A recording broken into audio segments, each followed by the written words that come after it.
Ce sera toujours un réel plaisir que nous allons parler ici et que vous allez nous écouter de l'autre côté de la maison de manière très sereine. Mesdames, messieurs, bonjour et surtout, merci de continuer à nous faire confiance en direct sur Info TV, votre chaîne de télévision qui monte et qui monte encore. Nous irons jusqu'à 11h52 pendant près de 2 heures de temps. On essaiera de parler de l'actualité d'ici, mais également d'ailleurs à travers vos rubriques fétiches, la quintessence de l'information parue en kiosque, une affaire de TVB. On marquera aussi un arrêt sur la dénonciation du jour, une exclusivité de Bernardo Basson. On terminera, si vous en avez convenance, par l'instant de l'analyse. Et parlant justement de l'instant de l'analyse de ce jeudi matin au Cameroun, nous essayerons de parler de la politique de manière générale, de la politique africaine de manière précise, avec une interrogation: comment comprendre ce nouvel éveil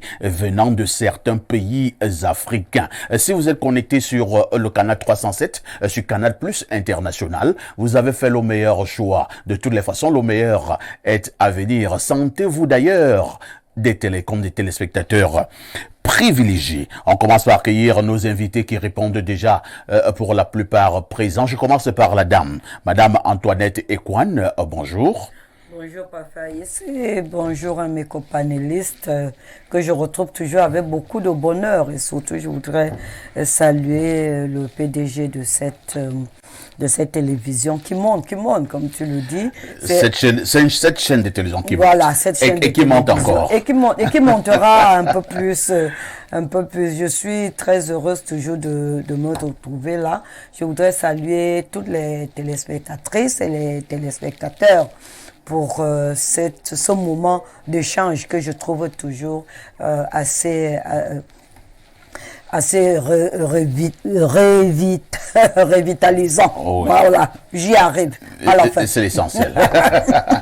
De toutes les façons, Madame Ekwan, je l'ai toujours dit, à bord plusieurs casquettes.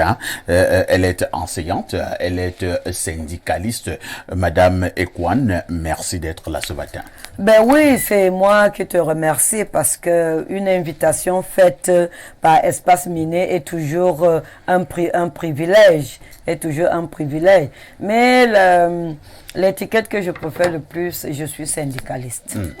Madame Ekwan est donc syndicaliste. Elle a décidé de défendre les droits des travailleurs, les droits des employés. Ce n'est pas chose aisée, mais elle le fait depuis plusieurs années, et cela commence d'ailleurs à porter des fruits. Quand je parle des fruits, en termes de reconnaissance nationale, au niveau des médailles qu'elle a reçues et qu'elle continuera certainement à recevoir.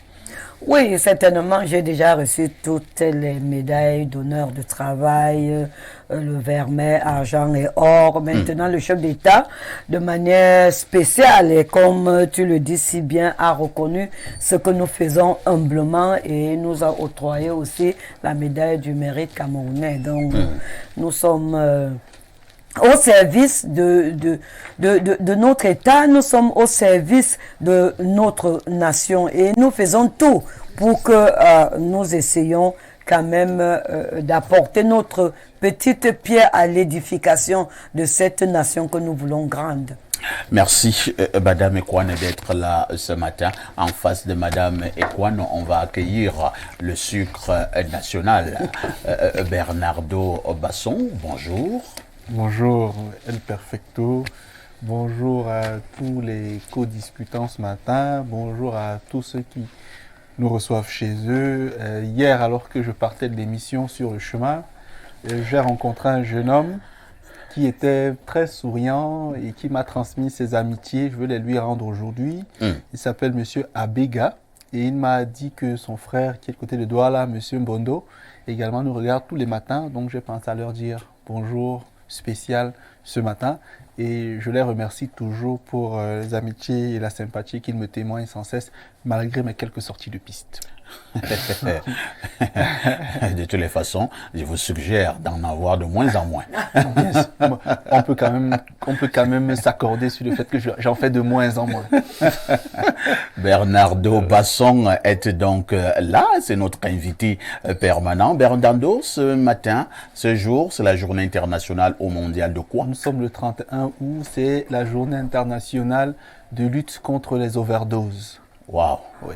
Vous savez, on s'est rendu compte que l'industrie médico-pharmaceutique n'a pas que des avantages. Parfois également, certains produits qu'elle met à disposition des populations sont de nature à susciter des consommations excessives pour des raisons particulières et parfois beaucoup de personnes en décèdent pour des causes d'overdose. Donc aujourd'hui est la journée qui a été pensée pour la réflexion de comment limiter les prises incontrôlées de produits qui à terme génèrent des comportements dépendants et donc bien sûr des overdoses. J'avais failli mourir d'overdose. Hey. Oui. Pourquoi? Chagrin d'amour? Non, je n'ai jamais connu ces choses-là dans ma vie. Je le dis, ce chagrin d'amour, je pense que ce sont les trucs des blancs. Chagrin d'amour de quoi? Je n'ai jamais connu ces choses dans ma vie. En fait, j'étais encore très jeune, j'étais en terminale et je prenais un médicament, je n'ai même jamais oublié le nom du médicament. C'était le Thiobactin 500. Et c'est ma grande sœur qui me l'achetait toujours. Ma grande sœur qui se prénomme Chantal. Et ce qui fait, je prenais non le médicament et le médicament était fini. Elle n'avait pas de l'argent et elle l'a encore acheté 2 jours plus tard. Lorsqu'elle a donc acheté, je me suis dit que je devais rattraper la dose perdue. Bernardo, ce qui tue l'homme n'est pas difficile, hein? J'ai donc rattrapé la dose perdue que j'ai ingurgitée, y compris la dose de ce jour. TVB me rappelle aussi que c'est la journée africaine de la médecine traditionnelle. Moi, j'ai fini d'avoir par l'overdose. D'accord. Allons avec l'overdose. Et je suis allé à l'école. J'ai simplement constaté qu'en classe, c'est comme si j'avais des vertiges. Je comprenais pas. Mon corps devenait bizarre. Je comprends pas. C'est comme si c'est le palu. Je ne comprends pas. Je me lève, c'est comme si je veux tomber. Je dis qui? Même si c'est le palu, mais le palu ne peut pas m'attraper comme ça. Moi, j'étais sûr que j'étais dur, j'étais fort. Je me rends compte que parfait, l'affaire c'est sérieuse. Il faut que j'aille à la surveillance. Je m'en vais donc chez le surveillant général. Je lui demande, je lui dis que je ne me sens pas bien, il faut que je rentre à la maison. Il me dit, il y a quoi?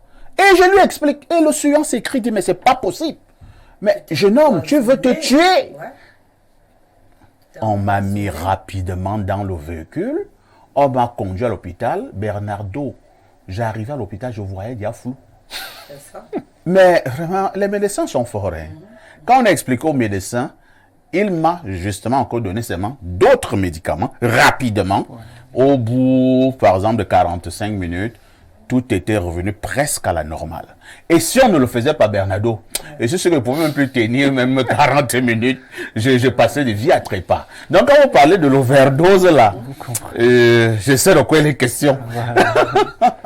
Mais là, vous parlez donc également d'une autre journée. La journée africaine cette fois-ci, elle n'est pas internationale, elle est africaine de la médecine traditionnelle. La journée africaine de la médecine traditionnelle. Nous en parlions vendredi dernier. Une journée de réflexion sur comment synthétiser, organiser, unifier et promouvoir la médecine traditionnelle africaine, peu importe l'horizon duquel elle peut venir. Il faudrait que les Africains pensent vraiment à consommer local et en commençant par le plan traditionnel. D'accord. Nous allons accueillir en face de vous un enseignant d'université, mais également un homme politique, professeur Edmond Billois. Bonjour. Bonjour, parfait ici. Bonjour à mes co-panélistes. Bonjour aux millions de téléspectateurs d'Info TV. C'est une bonne chose que je revienne à Info TV. Ça faisait quelque temps que je n'étais pas revenu. Rassurez-vous, Info TV ne vous avait pas boudé. Non, pas du tout, pas du tout. Info TV, c'est votre maison. D'ailleurs, comme j'étais en vacances, je n'étais pas toujours à Yaoundé. Vous êtes d'ailleurs vice-recteur du côté de l'université de Yaoundé 2. Oui. J'ai assuré la permanence pendant 1 semaine et demie. Et bon, maintenant, je suis en vacances. Vous êtes en vacances. Et vous jouissez bien de vos vacances. Oui, ça c'est sûr. Merci beaucoup. Hein. Le professeur Edmond Bilois est également donc membre très influent du Rassemblement démocratique du peuple camerounais, le RDPC. Nous accueillons également en face du professeur Edmond Bilois, notre consultant de tout temps, mais alors de tous les temps. Il s'agit de Pierre Blériot-Niemek, le seul consultant qui nous restera lorsque tous les autres petits consultants auront pris la poudre d'escampette. Pierre Blériot, bonjour. Bonjour, parfait ici, et bonjour à votre impressionnant panel.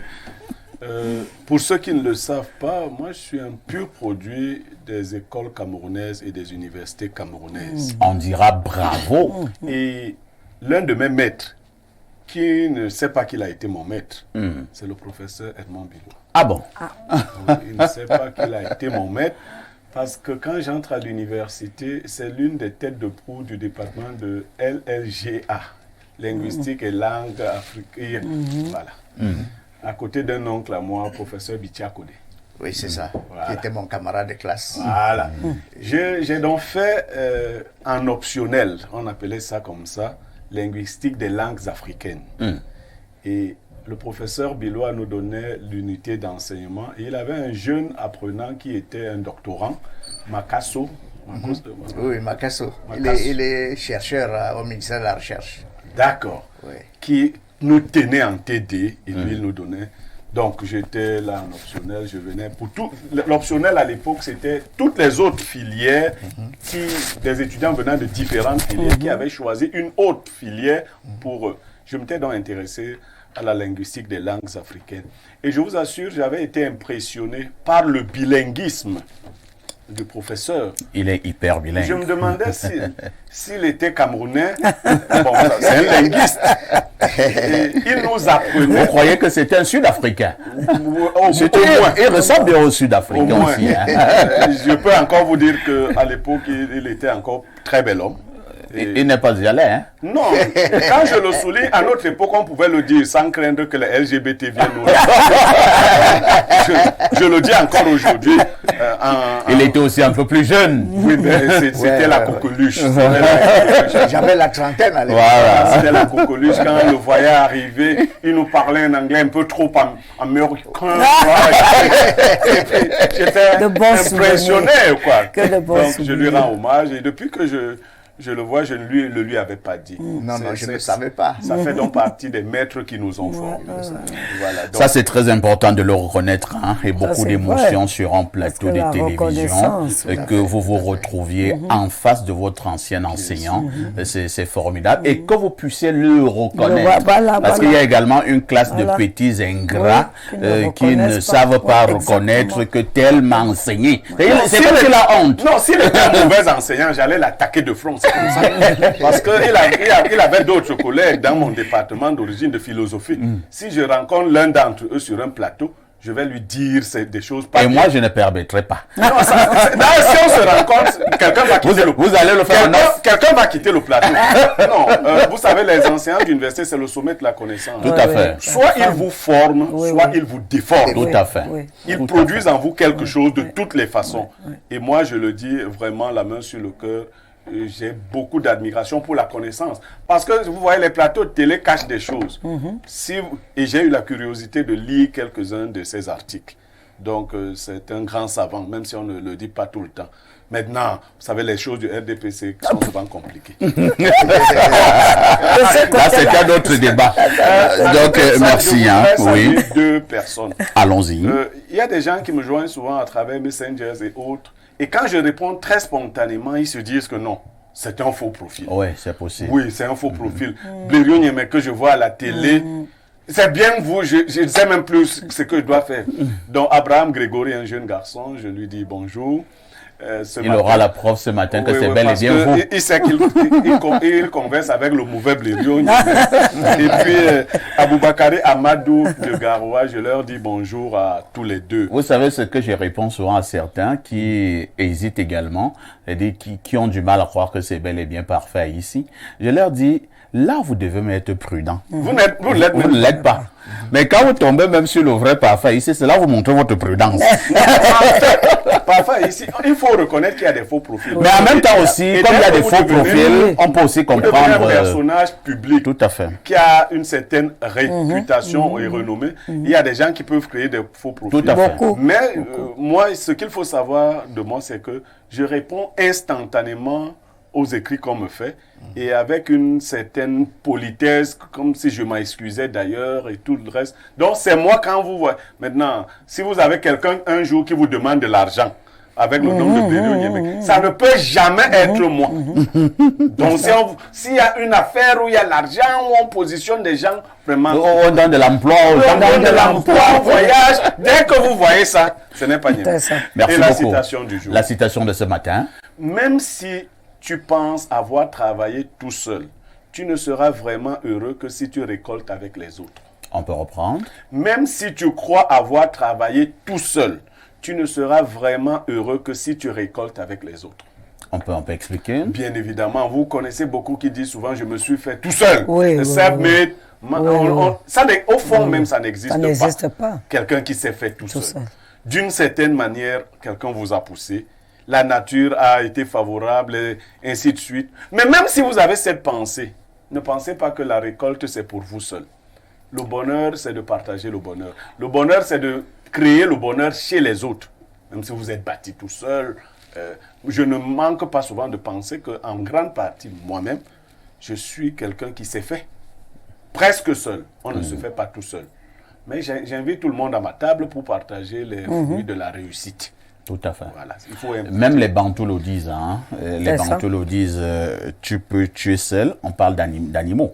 C'est-à-dire que pour les chasseurs, tu peux tuer un animal seul, mais tu le partages avec tes frères. Bien. Les Bantous le disent Il aussi. y a un auteur Oui, français professeur Robilois. Il y a un auteur français qui avait dit que il y a de la honte à être heureux tout seul. Tout à fait. Il y a Voilà, clairement. donc, Il y a de la honte à Il y a de être la heureux honte tout seul. à être heureux. Pour ces personnes qui sont dans des quartiers bizarres là, mon ami et grand frère Hervé Emmanuel, comme dit souvent, des quartiers difficiles. Et il a un grand chalet.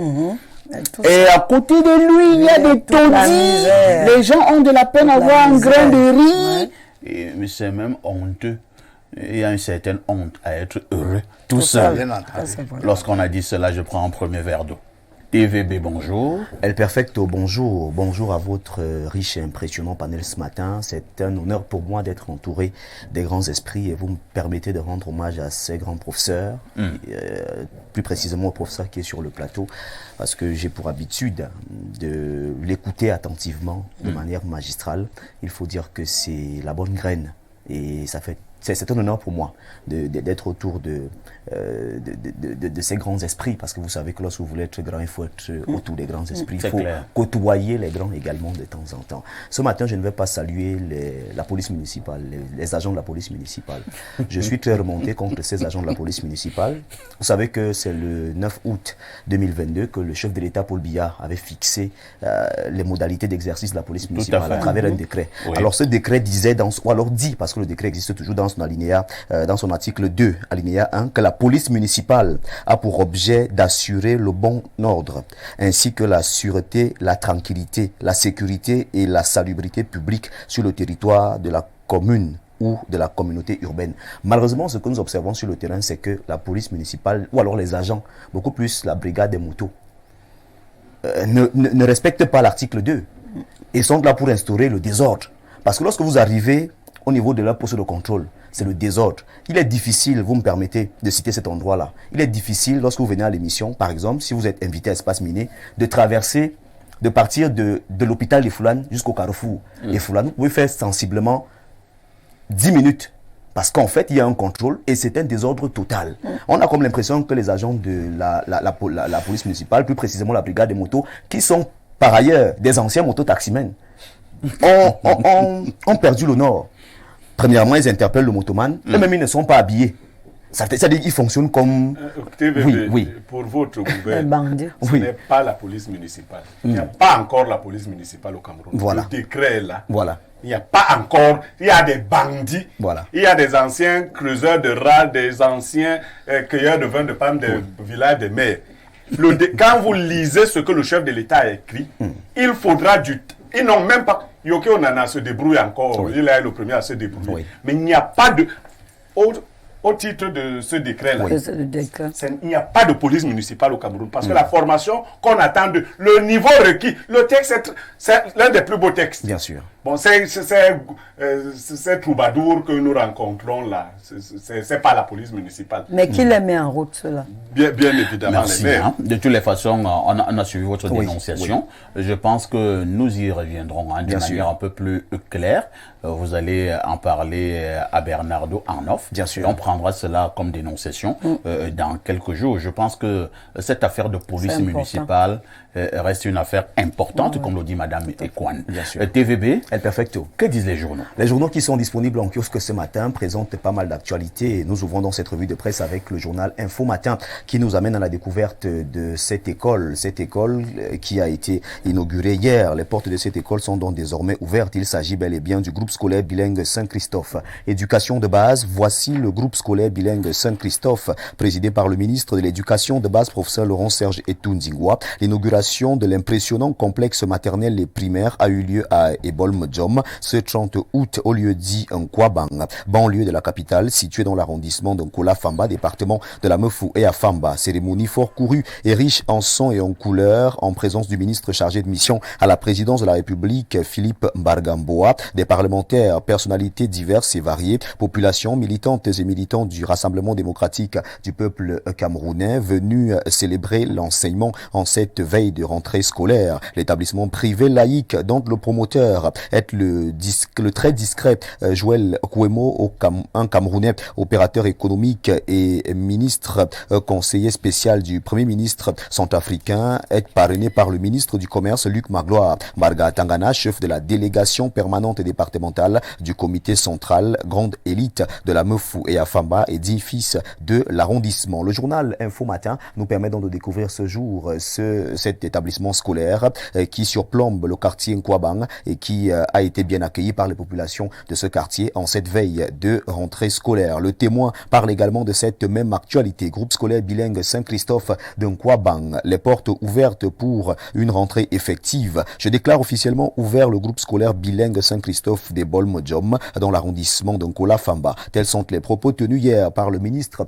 de l'Éducation de base, le professeur Laurent Serge Etunzi Ngwa, en procédant à l'inauguration officielle de ce chef-d'œuvre futuriste. La météo s'intéresse à cette autre actualité et parle donc de présidentielle au Gabon. Présidentielle du 26 août, un coup d'État des Bongo contre la démocratie. Le journal s'interroge et nous dit donc en page 3 que le peuple gabonais visiblement roulé dans la farine. Le système en place depuis près de 60 ans semble se perpétuer à travers un très proche de la famille présidentielle, le général Brice Clotaire Oligui Nguema. La victoire d'Albert Ondo Ossa volée. Le journal s'interroge en page 3. Gabon, Ali Bongo, la chute, c'est la une du journal Émergence qui en parle ce matin, qui revient donc sur cette actualité de la page 2 à la page 3. Mutation n'a pas loupé cette affaire. Et le journal de Georges Alain Boyomo nous amène également du côté du Gabon et parle donc d'Ali Bongo. Par ici, la sortie. Proclamé vainqueur d'une élection présidentielle entachée d'irrégularité, le chef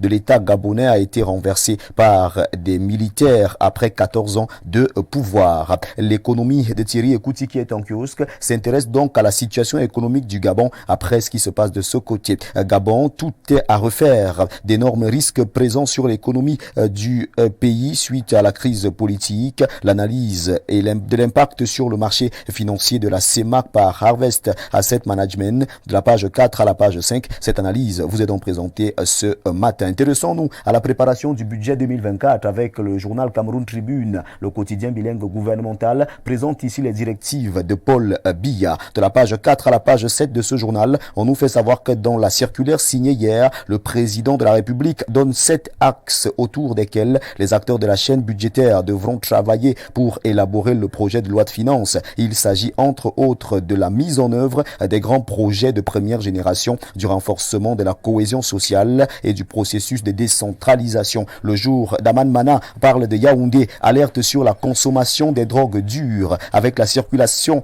de ces produits nocifs dans les arrondissements de Yaoundé 2, Yaoundé 6, Yaoundé 7 et autres sous la barbe des forces forces de sécurité qui jouent qui ne jouent plus leur véritable rôle. Le journal présente donc cette situation ce matin et tire la sonnette d'alarme. Réalité Plus nous fait savoir que la gendarmerie est à pied d'œuvre pour mettre les malfrats hors d'état de nuire. Et le journal de Paul Ngouaré Kindi parle de cette opération spéciale d'assainissement des zones périurbaines et rurales. La gendarmerie nationale ne laissera aucun millimètre aux malfrats. Nous refermons cette revue de presse avec le journal La Voix des Jeunes qui revient donc sur les nominations observées du côté des universités d'État au Cameroun. On nous fait savoir que l'université d'Ngaoundéré a donc désormais un nouveau recteur, Ufi Tchinje limogé. Le professeur Mamoudou Abdoul est le nouveau recteur de l'université d'Ngaoundéré. Il remplace à ce poste Florence Tchinje Ufi qui était à la tête de l'institution depuis 2017. Cette dernière laisse derrière elle une université gangrenée par la malgouvernance et l'immobilisme. De la page 3 à la page 4, le journal La Voix des Jeunes présente donc les chantiers qui attendent actuellement le nouveau top management de l'université de Ngaoundéré. C'est avec ce journal et cette actualité que nous refermons dans cette revue de presse Acte 2 sur Info TV ce jeudi matin. Mesdames, messieurs, de votre aimable attention, infiniment merci. Et nous vous invitons très massivement à vous rendre dans les kiosques pour vous procurer un journal au prix de 400 francs CFA pour que vive la presse camerounaise. Si vous avez la possibilité, bien que la disponibilité des pièces soit assez difficile, mais si vous avez la possibilité, collectez tout simplement 4 pièces de 100 francs, 8 pièces de 50, 16 pièces de 25, 40 pièces de 10 francs, 80 pièces de 5 francs, 400 pièces d'un franc CFA seulement et offrez-vous un journal disponible en kiosque. Merci de nous avoir regardé ce matin. Merci de faire confiance à Info TV pour vous informer. C'était bel et bien Théophile Vianney Billa. Appelez-moi TVB si vous le désirez. Merci Al Perfecto. Merci TVB pour cette brillante revue de la presse. Le 19h en anglais, sans oublier le 20h en français. C'est tous les soirs. Bien sûr. Un fait saillant de l'actualité développée. Tout d'abord, permettez-moi de vous rappeler que vous savez très bien qu'Info TV, c'est la chaîne de proximité et du vivre ensemble. Et donc, Info TV va effectuer un déplacement pour la ville de Mbalmayo. Et Info TV reviendra donc sur l'image de la ville de Mbalmayo, parce que vous savez Mbalmayo, ville cruelle. Mbalmayo, ville cruelle, qui est très loin de cette ville cruelle. Oui. Mbalmayo est de plus en plus très loin de cette appellation. Disons que Mbalmayo n'est plus quand même une ville cruelle. Il fait bon vivre de ce côté. Et c'est la raison pour laquelle nos équipes sont sur le terrain pour toucher du doigt le climat qui règne du côté de Mbalmayo en cette période avec les réalisations du maire actuel. On est donc sur le terrain pour... Déjà, je vous rappelle qu'à Mbalmayo, des communautés vivent en harmonie. Il y a véritablement la matérialisation du vivre ensemble de ce côté. Vous avez nos frères musulmans qui viennent du Septentrion. Lorsque vous arrivez là-bas, ils s'expriment beaucoup plus en Ewondo plus que les populations de Mbalmayo. Donc vous comprenez que c'est la matérialisation du vivre ensemble et c'est bel et bien... ils aiment manger le pomme. Oui, ils mangent le pomme, le coq et tout le reste. Oui, ils mangent ensemble aussi. Ils épousent également beaucoup de filles de Mbalmayo. Les jeunes sont imprudents. TVB, vous connaissez Mbalmayo? Ah, oui. Vous connaissez quel quartier en Mbalmayo? Je connais le quartier Aubec. Aubec. Oui. C'est un quartier que je connais beaucoup. Il faut faire attention. Vous parlez à un natif de Mbalmayo. De toutes les façons, nous aurons donc les images ce soir de Mbalmayo. Oui. Et mon cher aîné comprendra véritablement qu'il est natif, mais beaucoup de choses ont changé. Ça, c'est clair. Après qu'il soit né. Pour pouvoir avoir plus d'un tour. La priorité est partie. Ne tombe pas dans ce piège. Je t'ai dit que tu parles à Mbalmayo lui-même. C'est-à-dire, ma maman est née en Mbalmayo. Voilà. Moi, j'ai passé beaucoup d'années en Mbalmayo. Je suis même de Mbalmayo, on peut le dire ainsi. Mbalmayo est une ville de référence pour toute notre famille. Voilà. Ma maison familiale se trouve en Mbalmayo. Oui. Tu connais le carrefour Nganga? Bien sûr. Tu connais le carrefour Caramel? Tu connais le carrefour Matirazi?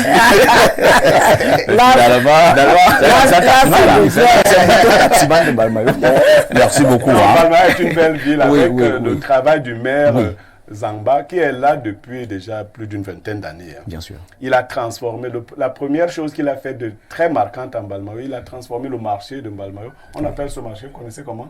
Donner le nom. Le Japon. Le Japon. Voilà. Comme il était ambassadeur. Il était ambassadeur en Asie, et notamment au Japon. Quand il arrive, les premières réformes portent sur le marché de Mbalmayo qu'on appelle. Quand tu dis que tu vas dans le nouveau marché, tu dis je vais au Japon. Ah, d'accord. Merci beaucoup. Donc vous auriez dû m'interviewer sur Mbalmayo. Peut-être qu'il ne savait pas.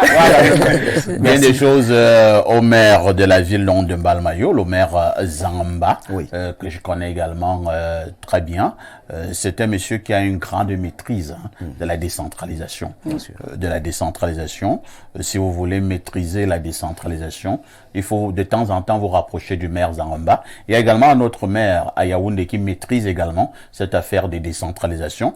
C'est le maire de Yaoundé 7. Augustin Tamba, Puisqu'il est le le maire président. Augustin Tamba. Il est le Et c'est d'ailleurs maintenant le président de tous les maires, le CVUC. Et sans oublier aussi le maire de Ngolmakon. Il maîtrise également cette affaire de décentralisation. J'ai eu à les inviter parfois sur des plateaux de télévision. Ils ont vraiment de l'expertise. Vous comprenez donc qu'il y a beaucoup de maires qui doivent aller à l'école. Oui, oui, oui. Oui. À côté donc de cela, il y a il y a beaucoup de donc maires, d'autres là.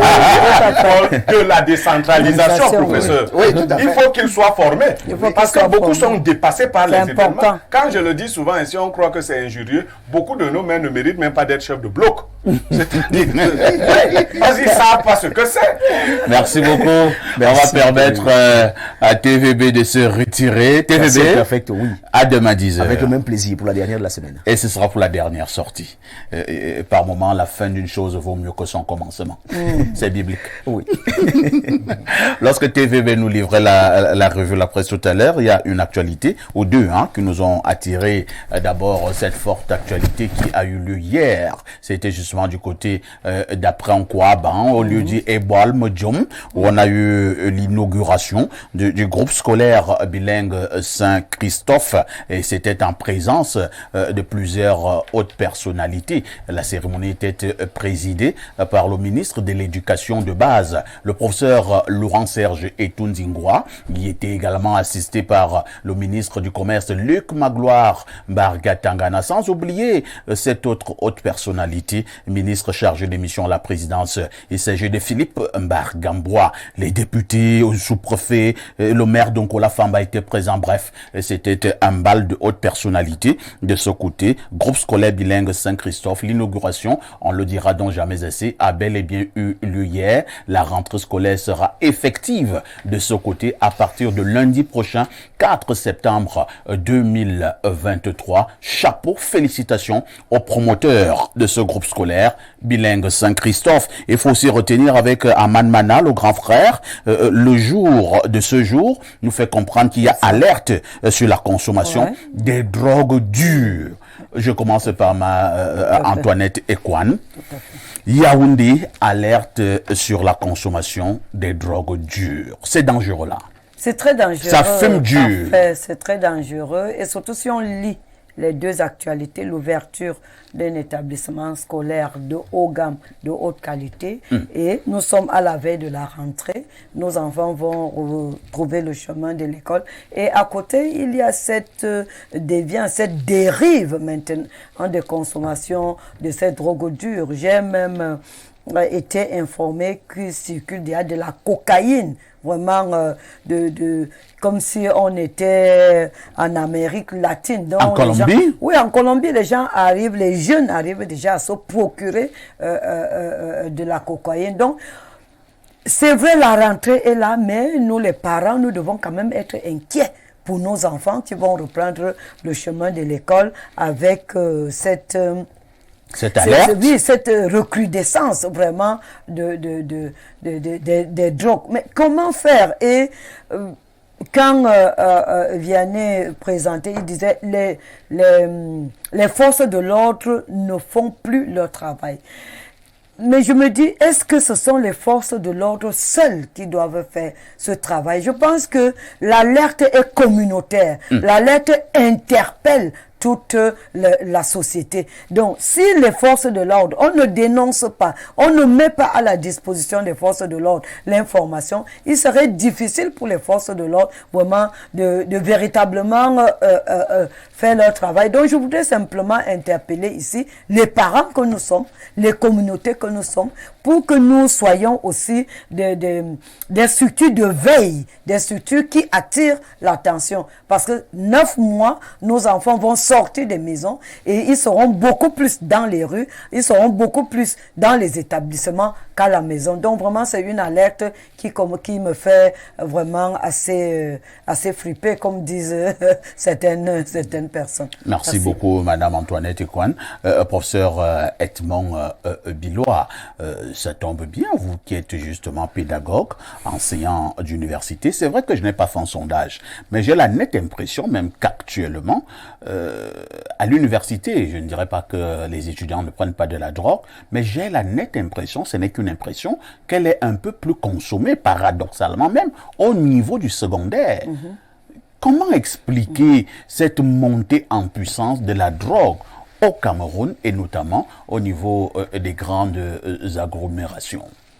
C'est quand même un paradoxe que ce soit les plus jeunes qui consomment de la drogue. Je crois qu'il va falloir qu'on contrôle les accès à nos établissements secondaires et du supérieur aussi et du primaire. Quand j'ai suivi l'autre jour le ministre de la Défense qui a fait une très bonne communication en disant que les forces de l'ordre seraient maintenant stationnées dans les établissements. Il est important que l'entrée des établissements soit filtrée, ni entre que ceux qui y ont droit. Et par conséquent, il faut aussi fouiller les sacs des élèves, n'est-ce pas? Parce que quand je lis ce qui se dit dans la presse, c'est-à-dire les drogues sont vendues aux élèves dans nos établissements scolaires. C'est-à-dire que l'établissement scolaire devient un endroit où l'on peut se procurer de la drogue. Exactement. Incroyable. Donc, c'est important de fouiller les sacs des élèves. En tout cas, tous ceux qui entrent dans un établissement doivent leurs effets doivent être fouillés, n'est-ce pas? Parce que on entend souvent. C'est vrai également que professeur, sans toutefois vous interrompre, je prends vraiment au niveau de la faisabilité. Ça risquera de prendre beaucoup de temps à l'entrée des établissements. Quand vous avez un établissement comme le lycée général Leclerc, avec pratiquement 20 000 élèves. Ça va prendre beaucoup de temps.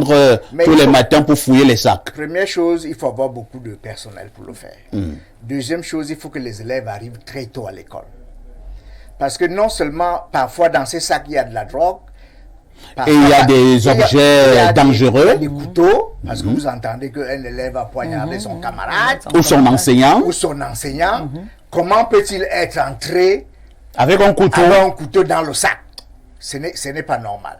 Ce n'est pas normal. Ça va prendre beaucoup de temps, mais c'est important pour la sécurité de tout le monde. Je disais l'autre jour à un collègue, nos établissements ne doivent pas être comme les établissements aux États-Unis.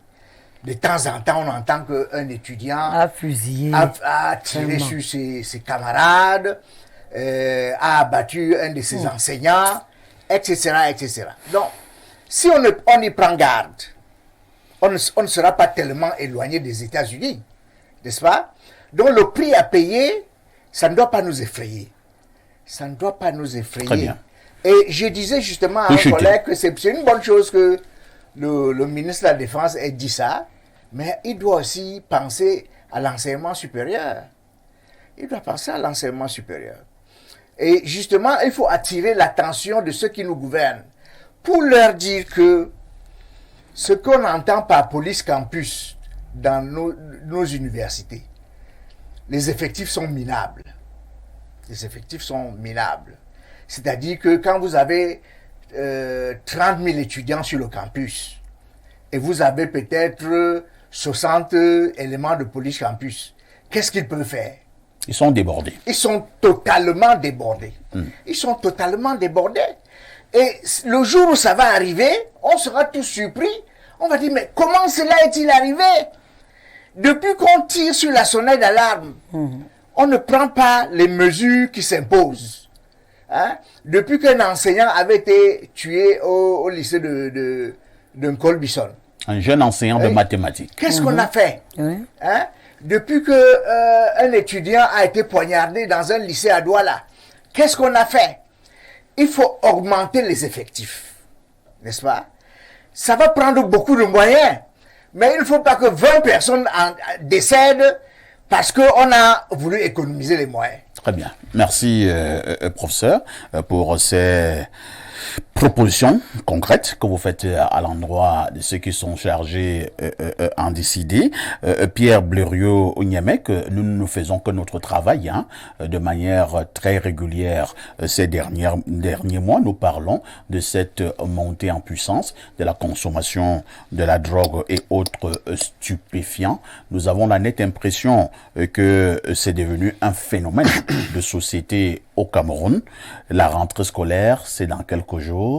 Que devons-nous finalement faire pour voir cet état de choses régresser? Bon, parfois ici, vous avez semblé être étonné, vous êtes étonné par le fait que les consommateurs soient en général plus jeunes. Oui. Non, c'est ce qui est normal. On commence à consommer jeune. Il y a des choses qu'on ne fait plus après un certain âge. Ici, ne peut plus se mettre à fumer. Vous voyez? Même si tu es en train de s'en Non, en fait, c'est comme ça que ça se passe.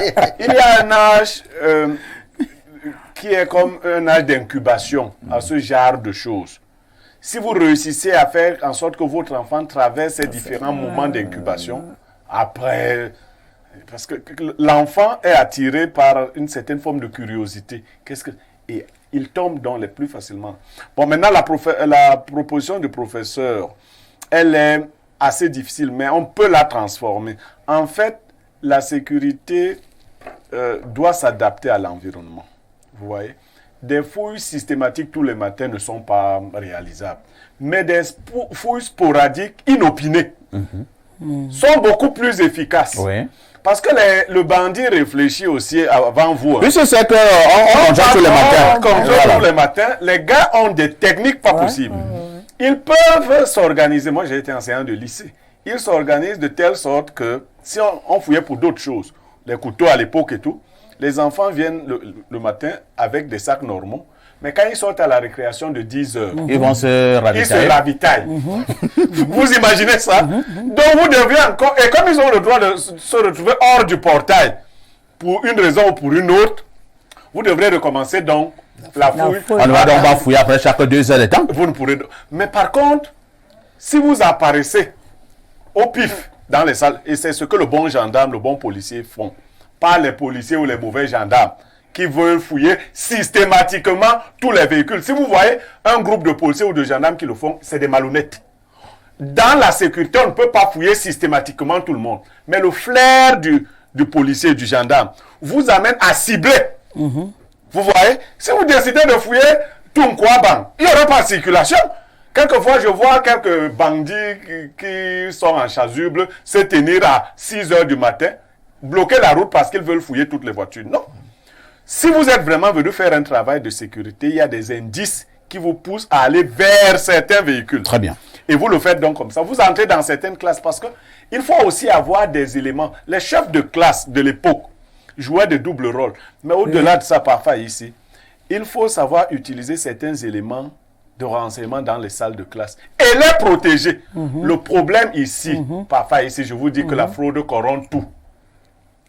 Est-ce que vous imaginez qu'un enseignant, un surveillant général, livre l'élève qui part livrer son camarade? Ah, ça c'est dangereux. Ah ben c'est dangereux. Ça c'est dangereux. L'enfant vient signaler que j'ai des camarades bizarres. Voilà. Et Il viole le secret professionnel. le surveillant général qui manque de consistance et de tact, sous pression, dit c'est votre camarade tel Qui est d'ailleurs. venu me dire? Non! On peut lui faire La la peau. préservation des sources, nous connaissons. Mais il viole le secret professionnel. Oui, c'est Donc, ça. les enfants seraient motivés, et on peut même les motiver à nous dire des petites choses. Très bien. Oui. Merci bien. Renseignement. Bernardo Basson, je vais m'encore descendre, hein, parce que on parle même encore des élèves du secondaire. Bernardo, est-ce que vous savez que même à l'école primaire, les enfants se droguent déjà au Cameroun? À l'école primaire. Naturellement, ça va de soi. L'être humain consomme... Moi, j'ai envie de pleurer. L'être humain consomme prioritairement, et quand je parle de consommation, je parle de consommation de manière protéiforme. Il consomme naturellement ce qui est à sa portée. Il y a un enfant de 10 ans se drogue déjà. Bah Parce oui, que, et ça parce que c'est à sa portée en fait. Il ne consomme que ce qu'il voit, il ne crée pas ce qu'il va consommer. Il consomme les livres qu'il voit, il consomme les programmes télé qu'il voit, il consomme tout ce qui est à côté de lui et qu'il voit parmi ces éléments, il y a naturellement la drogue. La question de la drogue au Cameroun, on en parle ici de façon séculaire, à mon sens, n'est pas problématique et n'est pas fondamentale. Dans la mesure où nos pouvoirs publics savent exactement quoi faire. Si on parle de drogue au Cameroun, il y a naturellement des poches d'entrée et des poches de circulation. Et nos FMO savent bien sûr d'où est-ce que ça part, comment est-ce que ça entre, quand est-ce que ça entre. Du moins, même si elles ne le savent pas au départ, elles ont les moyens d'enquêter, de savoir d'où est-ce que ça part. Le Cameroun a des frontières. Dans le nord, dans le sud, dans l'est et dans l'ouest également. Donc on sait comment ça entre par le Nigeria, que ce soit au nord ou dans le nord-est et le sud-ouest, on sait comment ça entre. Donc si vraiment le Cameroun veut combattre la drogue, à mon sens, il n'y a rien de vraiment compliqué à faire. On n'a qu'à fermer les zones d'entrée. Sauf que ce qu'on néglige, c'est que la drogue apporte beaucoup d'argent.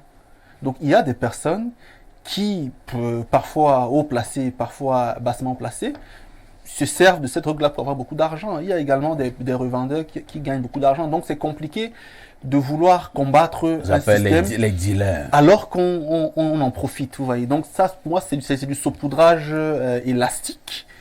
Parce que prioritairement, ce qu'on a à faire, c'est cibler les 3-4 zones, les 3-4 produits les plus commercialisés, empêcher au niveau des zones d'entrée que ces produits entrent au Cameroun et puis on aura réel Puisque à un moment donné Mais ça même... se produit aussi, Basson. On produit de la drogue. Oui, ici c'est au que Cameroun. l'on produit. C'est vrai, sauf que Oui. là où on produit au Cameroun, si les FM veulent le savoir, elles vont savoir. On se comprend. Ouais, c'est vrai. Elles enquêtent, elles savent que tel Moi, je produit, vais même tel sur produit. un autre terrain, Madame Ekwan, celle qui est produite. Elle est produite même depuis de longues années, qu'on appelle vulgairement le banga. Oui, le banga. C'est-à-dire l'herbe. Oui, oui. Mais maintenant, nous avons reçu, il y a peut-être 8 mois ici, un spécialiste de la drogue, lui-même ancien consommateur des drogues, et qui nous a montré une panoplie d'autres drogues qui ne sont pas plantées.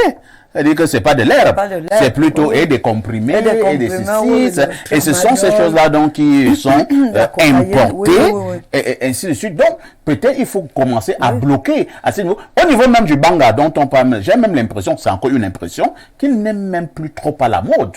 Et il y a des nouvelles oui, drogues le qui sont même tramadol. plus dures. Le tramadol, Je la m'invite à cocaïne. votre débat Ouais. pour peut-être ma deuxième prise. Parfois ici, c'est vrai que nous soignons les effets et pas la cause.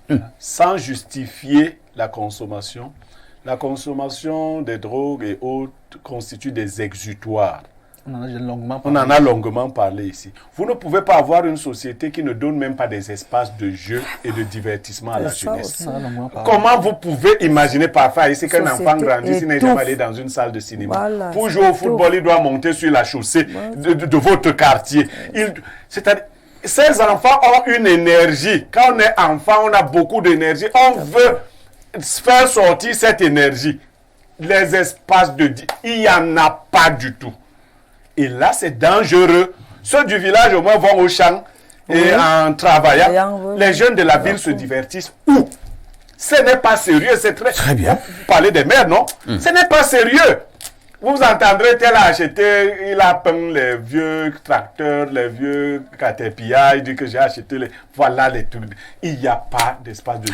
Même Merci le football beaucoup. qui est votre sport roi Oui, oui, il n'y a pas n'a pas d'espace de d'espace. Moi, je suis loisirs. obligé d'accepter quand je roule au quartier, d'attendre que les jeunes enlèvent d'abord oui, les gaules tout à pour que la fait. voiture traverse. Et à Merci. la place des espaces de jeu dont on prive On fait les des jeunes, bars. on construit des bars, des hôtels, des auberges, Ouais. et forcément, on rend les jeunes filles prostituées et on rend les jeunes garçons des pèlerins sexuels. Voilà. Ce que vous dites est vrai, mais ce matin, nous allons d'abord sensibiliser en disant à nos jeunes de quitter la drogue, pour ceux qui en prennent déjà, pour ceux qui avaient encore l'intention d'en prendre, de savoir que la drogue tue. Nuit Parce à que la ce santé. que nous n'avons pas dit sur ce plateau est que la drogue tue, au figuré Mais que il faut comme que les gens au meurent, propre. non? Pas faire ici. Je ne veux pas que les gens meurent du fait de la consommation de la drogue, C'est M. les Blériot, jeunes. Niemek. Merci. Lorsque nous avons dit cela, nous marquons notre touche pour vous. Bernardo Basson pour la dénonciation de ce jeudi matin. Perfect. Aujourd'hui, on dénonce le comportement des familles hyper matérialistes.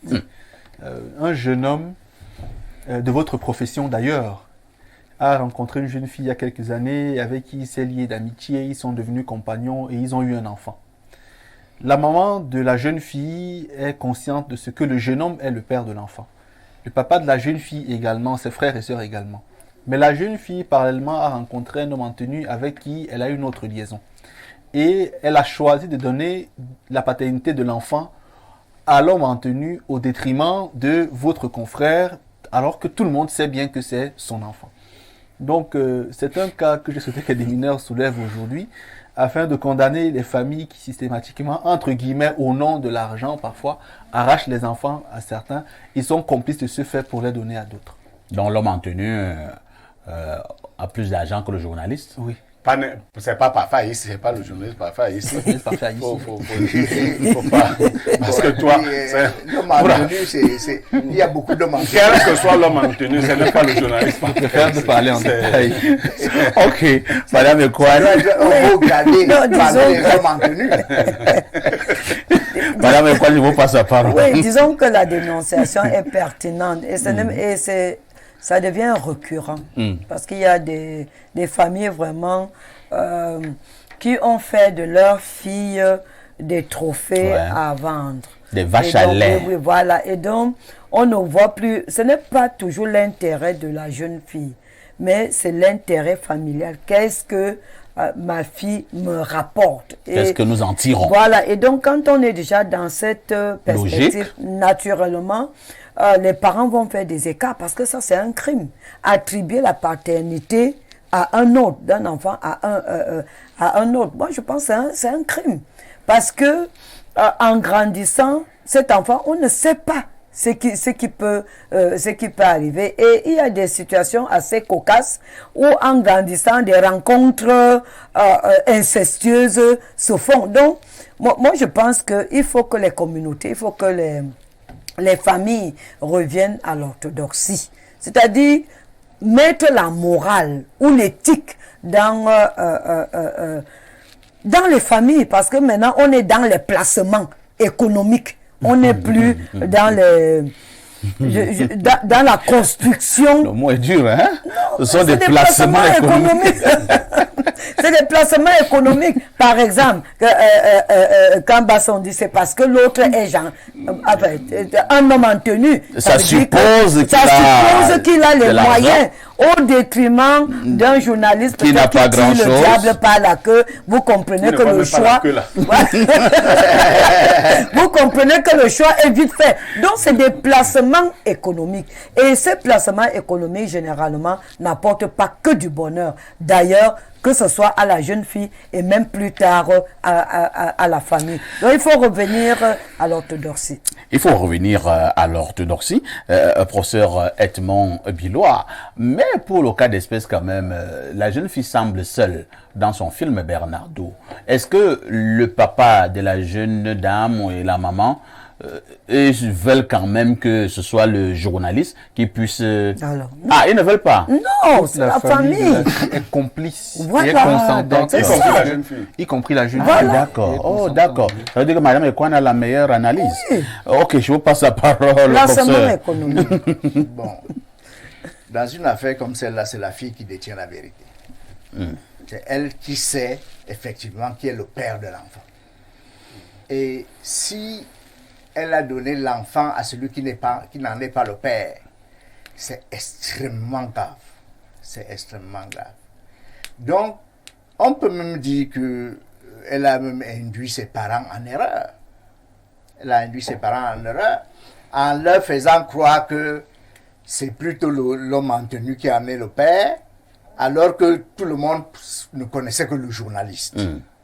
Et c'est dommage qu'on en soit arrivé là dans nos familles. C'est vraiment dommage. Il y a des histoires comme ça qui m'ont été rapportées où un jeune homme va demander la main d'une fille. Et le père de la fille apporte un petit carton dans lequel il y a souvent du vin. On vend du vin ou du whisky. Il retire du carton un long document. Et il dit à l'enfant, voici le plan de la maison que tu dois construire. Incroyable. Le jeune homme lui dit, mais où vais-je trouver de l'argent pour construire une maison hein, construire une maison pour mon beau-père. Au bénéfice Je ne de suis mon même pas beau-père. maçon. Et c'est une affaire qui s'est passée il y a mais c'est longtemps de vrai que- cela, et cette fille est toujours célibataire. Alors, Vous ne pouvez pas raisonnablement demander à votre beau-fils qui commence sa vie De vous construire une de maison. vous construire une maison. Où trouvera-t-il les Et lui-même moyens? est en location. et Lui-même, il est en tu n'as location. pas pu construire. Ce n'est pas raisonnable. Ce n'est pas raisonnable. Donc, il y a des familles et des parents qui ont donc condamné comme ça leur fille au célibat par ce type de demande. Ce sont des demandes qui ne sont pas raisonnables. Un enfant veut commencer sa vie. Il vient il veut épouser votre fille. Votre rôle en tant que parent, c'est plutôt de l'aider. C'est de l'aider à démarrer sa vie. Donc, parfois ici, Pour chuter. pour chuter, malheureusement, nos sociétés sont devenues de plus en plus matérialistes. Et c'est dommage. Merci beaucoup. Hein. Malheureusement, nos sociétés sont devenues de plus en plus matérialistes et selon le professeur, c'est dommage. Entre-temps, quand même, Pierre Blirunyemek, c'est vrai que nous avons cette misère-là qui voudrait que nous n'ayons pas d'argent, mais est-ce qu'il faut absolument aussi négliger ce que je vais appeler ici la misère mentale? La misère morale. Est-ce que l'argent, le manque d'argent explique tout? Bon, je vais vous surprendre. Le méchant dans cette affaire, c'est le journaliste. Et pourquoi? Non seulement il est méchant, il est même insensé. Le journaliste là t'a fait quoi? Non, je connais même pas encore son nom. Parce que, non, je comprends pas. Un petit problème à résoudre comme celui-là. Ah bon? Ah bon? Petit. C'est-à-dire que du point de vue social, du point de vue juridique, il résout ça en 2 jours. Écris à la fille. Tu lui dis, je ne veux pas gâter ton mariage avec ton homme entenu. Dis-lui que l'enfant n'est pas son enfant. Sinon, moi-même, je vais lui dire, première chose. Je vais dire à l'homme entenu que si tu veux faire les tests d'ADN, l'enfant, comme on dit là que c'est pour toi, quand disait que tu n'as rien dedans. Son père s'appelle que... Voilà, point. Donc, tu gardes le business là. Deuxième chose, c'est une atteinte à la filiation. C'est vous qui êtes juriste. Ah ouais, c'est ça. C'est la prison. C'est trop grave. C'est la prison, parfait. C'est crime. pénalement. C'est-à-dire, le journaliste la porte plainte à la fille. Porte plainte au tribunal. Et on impose donc.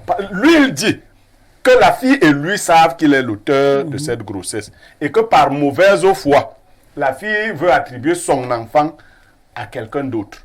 La fille, si elle s'arrête à ce niveau, au niveau même du procureur, on peut régler ça. Si elle insiste, le juge va demander les tests d'ADN. C'est vrai que, Blériot, je ne vous interromps pas, mais pour le cas du Cameroun, parce que nous en parlons avec une certaine simplicité. Hein. Il faut faire le test d'ADN, il faut faire le test d'ADN. Pour le cas du Cameroun, ce n'est pas cette chose aisée, hein, cette affaire des tests d'ADN. Comment ce n'est pas aisé? Parce que c'est compliqué. Non, pas faire ici. Je vous dis que si vous portez plainte pour atteinte à la filiation, La on va... justice va exiger. De toutes les façons, elle-même, la fille, si le gars l'amène seulement chez le procureur, il n'y aura pas ses parents. Parce qu'on n'appelle pas les parents là-bas. On vous appelle vous deux. Une citation, quand on va l'appeler, le procureur va lui dire que le gars, c'est le père de l'enfant ou il n'est pas le père de l'enfant.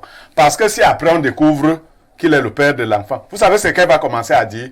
J'étais aussi avec lui à cette période-là, mais j'étais aussi...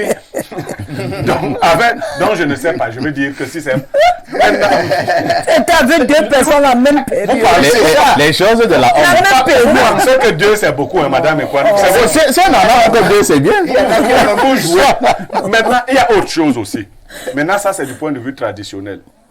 Même si l'arbre de quelqu'un est planté sur votre terrain, C'est ça. sachez que c'est lui qui en C'est son tirera les arbre. fruits. Ça, c'est pour le militaire. Qui peut même être au courant que ce n'est pas son enfant. Mais comme il veut à la fois la chèvre et le bébé de la chèvre dans le ventre. Oh, c'est bien. Si l'arbre de quelqu'un est planté sur ton terrain, c'est lui qui en mangera les fruits. J'ai vu beaucoup de gens élever les enfants des gens comme ça. Oui. Tu C'est finis récurrent. d'élever C'est récurrent. lors d'une petite querelle Oui. du couple. Là-bas, Parfait à ici. c'est même pas ton Oui. enfant. Entre eux là-bas, C'est ça. les choses se gâtent. elle lance que ce n'est même pas, ou en se confiant à une de ses belles-sœurs, à une copine, l'enfant apprend un jour que le papa si n'est même pas ton papa. Même c'est la famille. La famille de la fille. Oui, vont se charger de dire à l'enfant la vérité. Dévoile le secret à l'enfant. Oui. On a donc beaucoup d'enfants comme ça. Oui. Toi, tu finis de bien élever l'enfant de tout. Les grands, après, Il ça fait va. les grandes écoles. Tu Oui. l'envoies à la faculté de médecine et de sciences biomédicales. Oui, oui. Comme tu as les bras longs, tu le fais recruter. Après, tu entends qu'il a retrouvé son père. Oui. Il a donc déjà deux pères. Oui. Mais comme l'autre est son vrai père, et puis la vérité finit toujours par triompher par à fait. quand l'enfant retrace la vraie histoire, parce que les mamans aiment mentir. Ton père ne voulait pas de toi. Ton père Le t'avait mam- abandonné. J'ai pris cette Oui, il est décision. mort. Et comme les mamans pleurent facilement, tu ne peux pas savoir. J'ai été... Il y a parfois des histoires qui sont très mal terminées. Tu ne peux pas savoir. Quand je prenais cette décision, ma fille, c'était pour ton bien. Très Aujourd'hui, bien. toi-même choisi. Voici les deux papas. Parfait. Très brièvement, je ne veux pas Ouais, dire. professeur. Un homme avait fait un enfant avec une fille, une femme. De cette relation est née une fille. La femme, pour des raisons personnelles, a dit à l'homme, je ne veux plus te voir. La fille a grandi et un jour, elle travaille au Mont-Fébé. Le monsieur est un homme d'affaires qui vient faire ses affaires à Yaoundé et il est souvent logé au Mont-Fébé. Il tombe amoureux de la fille. Ah. Seigneur. Et la Madame fille, Ekwan en parlait déjà. la fille est enceinte Du monsieur, du monsieur, qui est son père. qui est son père. C'est ça. Le monsieur dit à cette Connexion fille, bon, incestueuse. comme il allait déjà ainsi, Je dois connaître ta... je dois connaître ta mère. Oh, aïe, aïe, aïe, aïe, aïe, ça. aïe, aïe, aïe. Donc, un soir, le monsieur et la fille arrivent à la maison. Quand la femme, c'est-à-dire la mère de la fille, a vu le monsieur, Elle est morte. elle est tombée. Elle s'est écroulée. Elle s'est écroulée. Elle n'en est pas morte. Non, heureusement. On l'a amenée à l'hôpital. Le monsieur ne comprenait Il ne pas. comprend rien. Il ne comprend rien. La fille elle-même ne comprend pas. Eh bien, le monsieur demande à la femme, mais qu'est-ce qui... Et après, donc, à l'hôpital, le monsieur a reconnu la femme.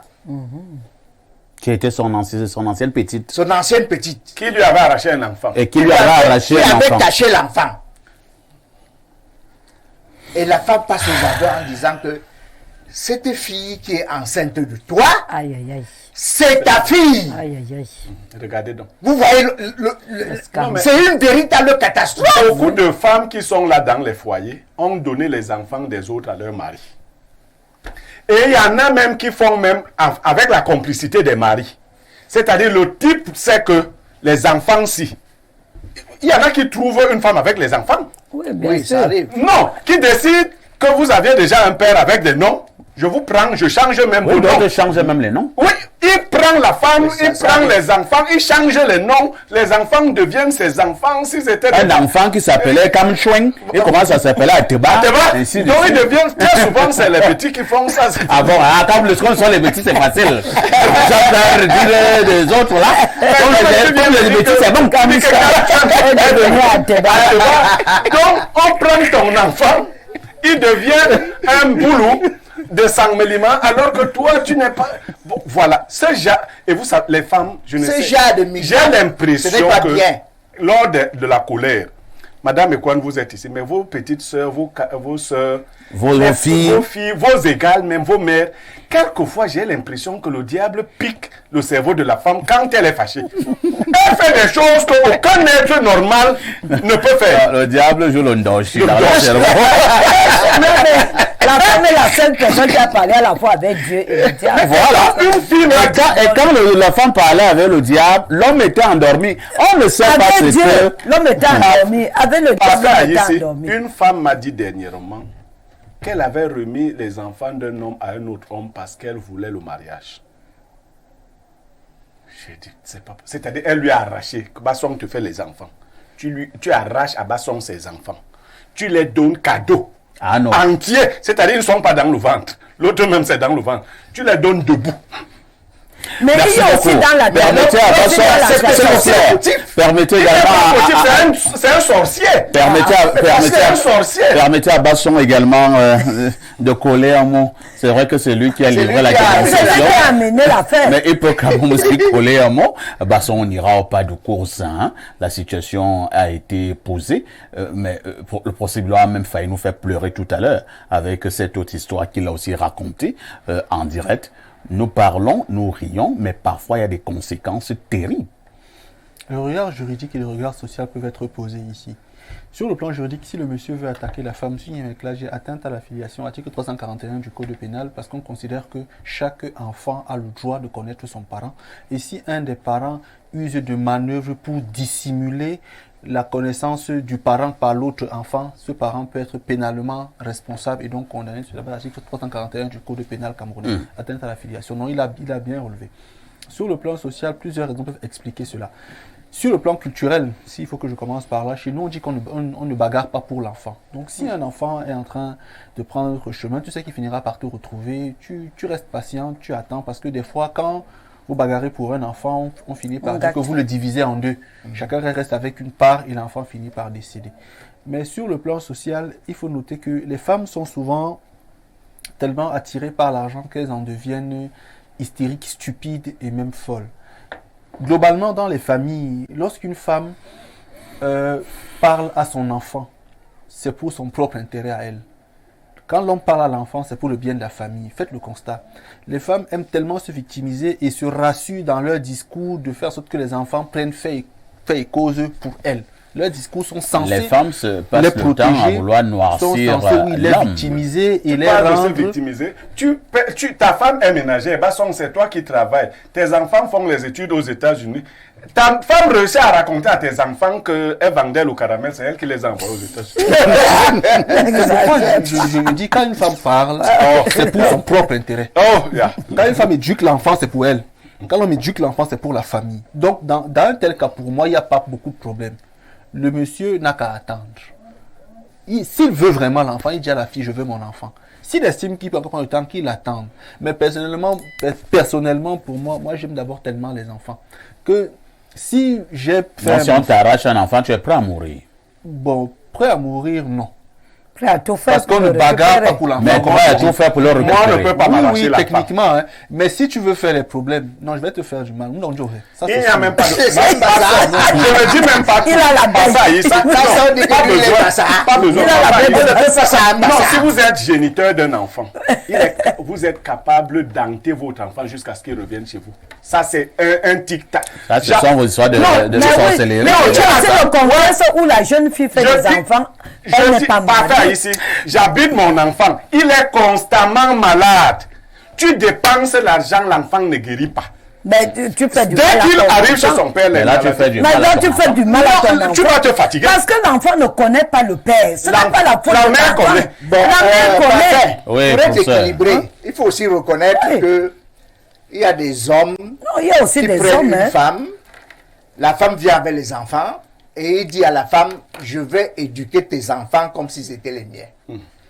Et ils ne demandent pas à être parents légaux des enfants, mais ils s'en occupent. Parce que, comme Parfait a dit, si vous achetez la chèvre et la chèvre a des enfants, ce serait bien que la chèvre vienne avec ses enfants. Professeur, vous voyez le risque des femmes? Les femmes aiment tellement l'héritage qu'elle va tenter, pendant que toi tu élèves les enfants là comme ça, de te proposer ou de t'imposer de reconnaître ses enfants. Parce qu'elle ne voit pas seulement le fait que tu t'en occupes, elles veulent souvent qu'ils rentrent dans l'héritage. Permettez-moi de lire quelques messages. Bonjour le panel. Blérieux ne nous a pas toujours dit comment s'est passée sa présence à ICE pour la finale de la Super Coupe Samuel Eto'o. Belle émission comme toujours. Perfecto, j'attends toujours ma dénonciation. Merci. C'est Max depuis Abu Dhabi et qui envoie le message. Oui, c'est l'indicatif le plus 971. Bon, d'accord. Pour la dénonciation, j'en parlerai à Bernardo. Autre message ce jour. Bonjour parfait, très heureux de vous retrouver une fois de plus ce matin pour la dénonciation. Je suis sûr que cette fille est d'une certaine tribu à côté de Yaoundé, en passant par Mbalmayo. Les filles de là-bas sont championnes en la matière. Oui, vous savez que quand c'est à côté de Yaoundé, les petits, on peut tout dire.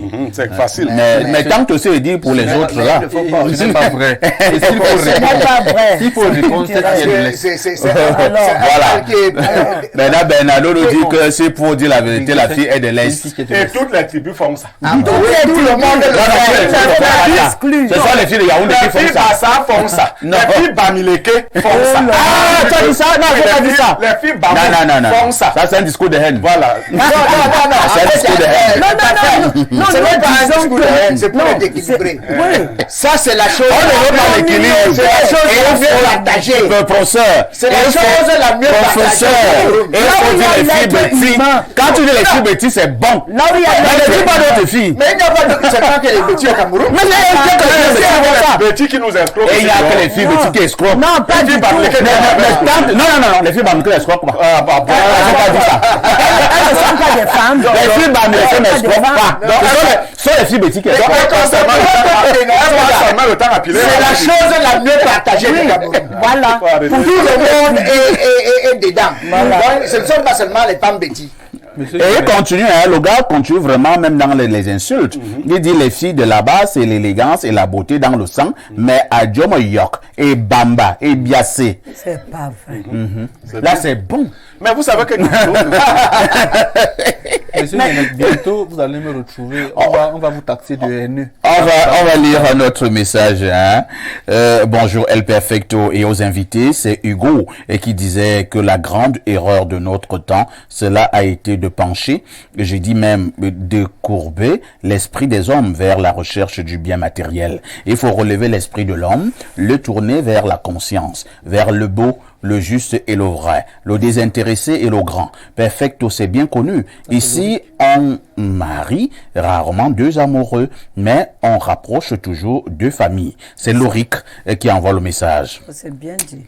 Et continue en disant, discours de haine, je suis mort de rire. Le plateau si, hein, incroyable.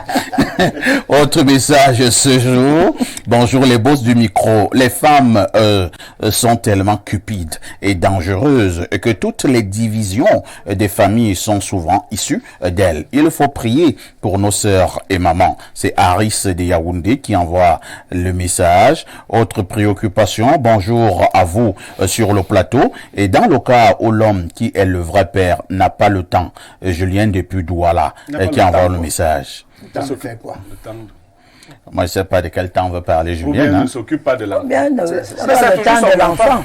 Je vous amène au 352, c'est le Luxembourg. Bonjour Perfecto et à tout ton panel de ce matin. Le journaliste doit déjà oublier cette femme et par la suite lui porter plainte. C'est une femme très cupide et indigne. Ce qui est sûr, même son militaire ne fera pas long fleuve avec elle. Non, feu. Bon, je préfère dire long feu. Hein. Je profite aussi pour faire un big up au sacré consultant Pierre Blériot. C'est une bibliothèque pour le Cameroun. Un régal de l'écouter. Monsieur Propre, c'est Lionel Thémo depuis le Luxembourg. Je vous ai laissé les voces hier comme convenu. Perfecto. D'accord. Je vais Oui, préfet, si tu suivre. permets, Oui. sous le contrôle du professeur Edmond Bilois, j'aimerais corriger cette expression qui est mal interprétée dans le français camerounais. Faire long feu en français, ça veut dire ne pas durer. Faire long feu, contrairement, cette chose a fait long feu. Ça veut dire qu'elle n'a pas duré. C'est le contraire qui veut dire qu'elle a duré. Vous voyez une expression aussi. Voilà. Faire long feu, ça veut dire ne pas durer. Un autre message qui nous vient du 226, c'est le Burkina Faso, le pays des hommes intègres. Salut le plateau, salut spécial à madame, la syndicaliste. Parfait, ici, il y avait un grand syndicat des travailleurs de l'UNC, parti unique, qui était l'UNTC.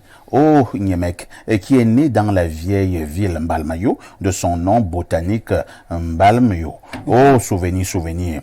S'agissant de la dénonciation, les mesures de Niemek sont les meilleures. Il faut aller gâter. C'est Paul depuis Ouaga. Je vous amène du côté de la Russie. C'est le plus 7. 977. Bonjour à vous les démineurs. À propos de l'actualité au Gabon, la France est très suspecte dans cette affaire. Excellente émission à vous et merci pour le bon traitement de l'information dont vous nous gratifiez. C'est Hervé de Saint-Pétersbourg qui nous envoie le message. Autre préoccupation ce jour. Bonjour El Perfecto et à ton plateau Info Comédie Club. Mon grand mec, la femme pleure comment? Triste histoire. Moi-même, je suis dans cette situation. Mais elle a donné l'enfant à celui qui est en couple avec elle actuellement. J'ai voulu en faire un problème. Mais j'ai laissé parce que je sors d'abord d'une longue bagarre avec elle pour avoir accès à ma fille. C'est Eric Bakedek qui envoie le message. On lit 3-4 derniers rapidement. Hein. Bonjour. Alors, bonjour à tous les panels. Pour moi, l'État a 90% des responsabilités pour mettre fin à ce fléau qui gangrène la jeunesse camerounaise. Ces stupéfiants comme le tramadol viennent du Nigeria et c'est à l'État d'empêcher cela. Les dealers sont dans les quartiers et connus de tous. C'est à l'État de les mettre hors d'état de nuire et démanteler tout le réseau. Concernant la création du Forum Bassa Mpro Bati, comment faire pour obtenir le contact de M. Basson? C'est Amédée Niemek, depuis la cité sikh à Douala, qui envoie le message. J'ai demandé hier qu'on m'écrive sur Twitter. Autre préoccupation ce jour, je vous amène en Côte d'Ivoire, c'est le 225 qui est donc connecté. Shalom El Perfecto, très belle chemise, la classe dans la simplicité, Shalom au puissant des mineurs. Effectivement, faire long feu signifie échouer.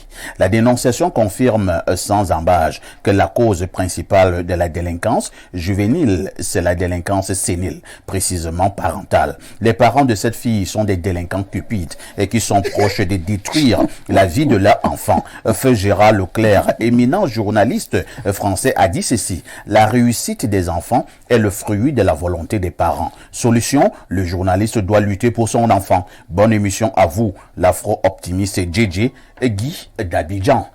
Une touche pour s'impose. Plateau d'espace miné tous les jours de lundi à vendredi sur Info TV de 10h à 11h52. Nous vous le disions ce matin, nous marquons un arrêt pour parler de la politique africaine. Une interrogation, comment comprendre le nouvel éveil de certains pays africains? Je commence par le professeur Edmond Bilois. Edmond Bilois, êtes-vous quand même faites-vous partie de ceux qui pensent que de plus en plus quand même, il y a un éveil de certains pays africains sur le plan politique? Bon, si vous entendez par éveil la prise du pouvoir par les militaires, sur le plan des principes, je suis contre cette façon de faire. Je suis contre cette façon de faire. Parce que si vous regardez l'histoire récente de l'Afrique, le Nigeria et le Ghana nous parlent. Pendant longtemps, au Nigeria et au Ghana, il y a eu une succession de coups d'État. C'est quand le pays s'est démocratisé que ces pays ont émergé économiquement. Vous voyez que aujourd'hui, sur le plan économique, le Nigeria se bat à la tête avec l'Afrique du Sud. Vous voyez? Tout à fait. Et le Ghana, qui était producteur de cacao et de café comme nous, est loin devant nous maintenant. Loin devant la Côte d'Ivoire. Donc, la prise du pouvoir par les militaires n'est pas une bonne chose. Ça met le pays sur la liste de ce qu'on appelle les États délinquants. En anglais, on les appelle rogue states. Rogue states. Mais ce qu'il faut reconnaître, c'est que la prise du pouvoir par les militaires participe à la dénonciation d'une certaine gouvernance. N'est-ce pas? Il y a généralement une mauvaise gouvernance.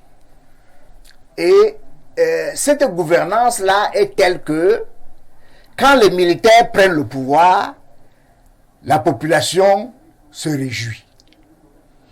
Mais on verra bien plus tard que, en fait, les militaires remplacent les civils pour profiter des bienfaits de la gouvernance. C'est-à-dire que ils vont jouir des bienfaits de... C'est-à-dire, à un moment donné, les militaires eux-mêmes également veulent aussi se sucrer. Non, ils se sucrent, pas qu'ils veulent se sucrer. Ils se sucrent effectivement. Et c'est pour ça qu'après un certain temps, ils ne veulent plus quitter le pouvoir. Ils ont pris goût. Ils ont pris goût au pouvoir. Ils ont pris goût au pouvoir. Et donc, les situations ne sont pas les mêmes partout.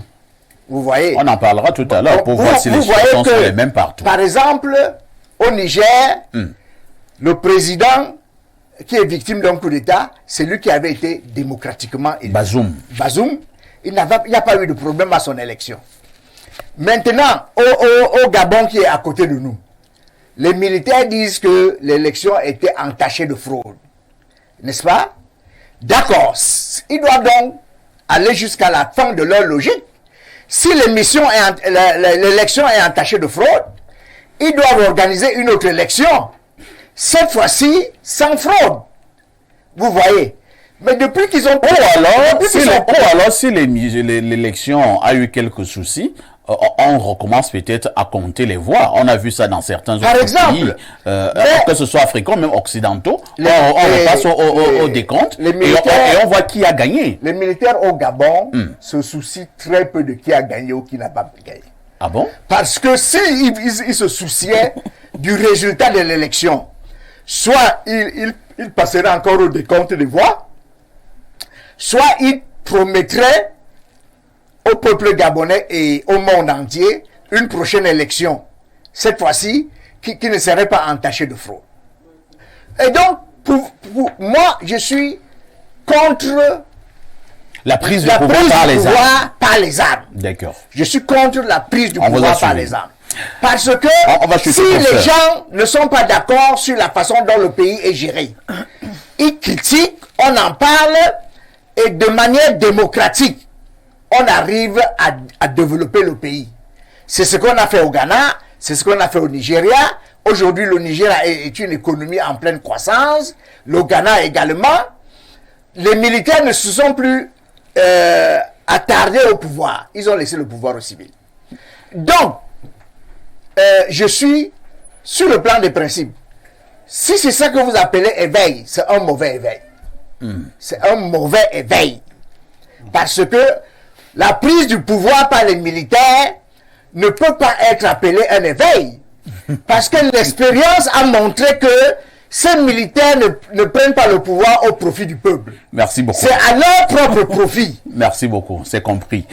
Madame Antoinette Ekwan, ce qui se passe dans certains pays africains depuis des mois aujourd'hui, il faut se poser la question si c'est simplement un effet de contagion ou alors les pays africains, bon nombre d'entre eux, ont réellement de problèmes de gouvernance.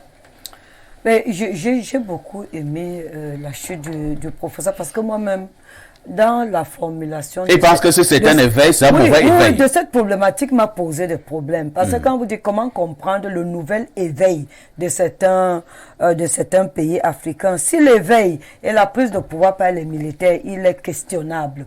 Mais si l'éveil est la prise de conscience des peuples africains sur les problématiques de l'heure, comme on parle de problématiques de gouvernance, on parle de problématiques de franc CFA, on parle de problématiques de développement, d'une certaine libération de l'Afrique, peut-être de la vraie indépendance, Centrafrique, de la véritable indépendance. Là, ce serait un autre pan de voie. Mais si j'ai l'impression que vous vous êtes focalisé sur les différentes prises de pouvoir dans certains pays africains, et vous venez de le confirmer avec la question que vous me posez. Disons que dans tous ces pays qui ont qui connaissent à leur tête désormais des coups d'État ou des putsch. En fait, il y a des questions de gouvernance. Il y a des questions de pauvreté et il y a des questions d'insécurité. Et donc, du coup, les différentes personnes, et comme on l'a dit, dans chaque pays est assez spécifique. On ne peut pas globaliser ce qui se passe dans tous les pays comme un éveil global ou communautaire. Non. Chaque spécificité, si nous allons au Tchad, le coup d'État au Tchad était fondé sur quoi? On ne peut pas, ce n'est pas un problème. Il n'y a pas eu un coup d'État au Tchad, hein? De moi, il y a eu un changement de régime. Même pas, il y a eu un changement de président. En tout cas. Un président a été touché mortellement. Mais c'était quoi? C'était démocratiquement? C'était démocratique? C'était démocratiquement? Est-ce que c'est son fils qui l'a renversé? En tout cas, ne me faites pas dire ce que je ne veux pas dire. Donc, quand on va, par exemple, au Burkina Faso, ce sont les militaires. Oui. Donc, je dis, en toile de fond de tous ces changements, il y a des problèmes dans les pays. Il y a des problèmes d'insécurité. Il y a des problèmes de Il ne faut pas faire dans la fine bouche. Non, il ne faut pas faire dans la fine bouche. Aucun pays, même celui qui a été démocratiquement élu au Niger, Bazoum, on ne peut pas dire qu'il n'y a pas de problème dans ce pays-là. Il y a un problème fondamental d'insécurité. Mais maintenant, et je suis d'accord avec le professeur que la prise, pour moi, je suis une démocrate, je suis une républicaine. Pour moi, la prise du pouvoir par les armes ne me semble pas la meilleure. Donc que les militaires restent dans les casernes. Donc que les militaires restent dans les casernes. Et même si les militaires ont pu peut-être libérer, comme ils disent, libérer le peuple d'une certaine manière, qu'on revienne à rétablir la démocratie à travers des élections. Mais on se rend compte que de plus en plus les transitions sont longues. Parce que quand vous prenez le pouvoir et que vous voulez remettre la démocratie, on dit 6 mois, refaites les élections, nous rentrons dans les casernes. Mais de plus en plus, les transitions deviennent longues et c'est questionnable. Merci beaucoup. Pierre Blériot-Guémet, qu'on a suivi tout à l'heure, le professeur Edmond Bilois, qui est répondant de manière très claire à la problématique du jour. Il a d'ailleurs été suivi par Madame Ekwan, que si on parle d'éveil, on parle de nouvel éveil, si cet éveil est collé avec ce que nous voyons ces derniers temps, c'est-à-dire la prise de pouvoir par les militaires, pour eux, c'est un mauvais éveil. Bon, première chose que je dirais, c'est que dans tous les pays où vous verrez les militaires s'engraisser, être homme d'affaires, être milliardaire et autres, sachez qu'il n'y a pas de militaires là-bas. Si c'est comme ça dans votre pays, vous n'avez pas les militaires. Bon, au Cameroun, les militaires ne s'engraissent pas. Hein? C'est comme ça au Gabon. Donc, mais celui-là, c'est un multimilliardaire. Voilà. Ouais. Donc, quand vous verrez les militaires, l'armée qui doit assurer la garde de la société a été forgée chez les Grecs dans les travaux de Platon. Les soldats ont vocation à avoir une vie sobre. Oui. Quand les soldats commencent à s'enrichir, ils ne sont plus les soldats. Et donc, si dans votre pays, je ne sais pas quel est votre pays. C'est le Cameroun. Bon, si vous observez que les soldats sont riches. Non, les soldats ne sont pas riches. Si vous observez que les hauts gradés sont très très riches. Ils ne sont pas riches. Qu'ils ont les immeubles à soi. Je ne connais pas un haut gradé qui a un immeuble. Si c'est comme ça, vous n'avez pas Ce n'est pas comme ça. Heureusement. Bon, alors quand c'est comme ça, on déshabille juste Saint-Pierre pour habiller Saint-Paul. Parce que les militaires ne peuvent libérer le peuple que si les militaires défendent les institutions. Ouais. Dans les pays où il y a eu hold-up électoral, on a volé les victoires, et qu'on a vu l'armée rester tranquille 1 ou 2 fois, on sait qu'elle est complice du système. L'armée doit se tenir du côté des institutions et du côté du peuple.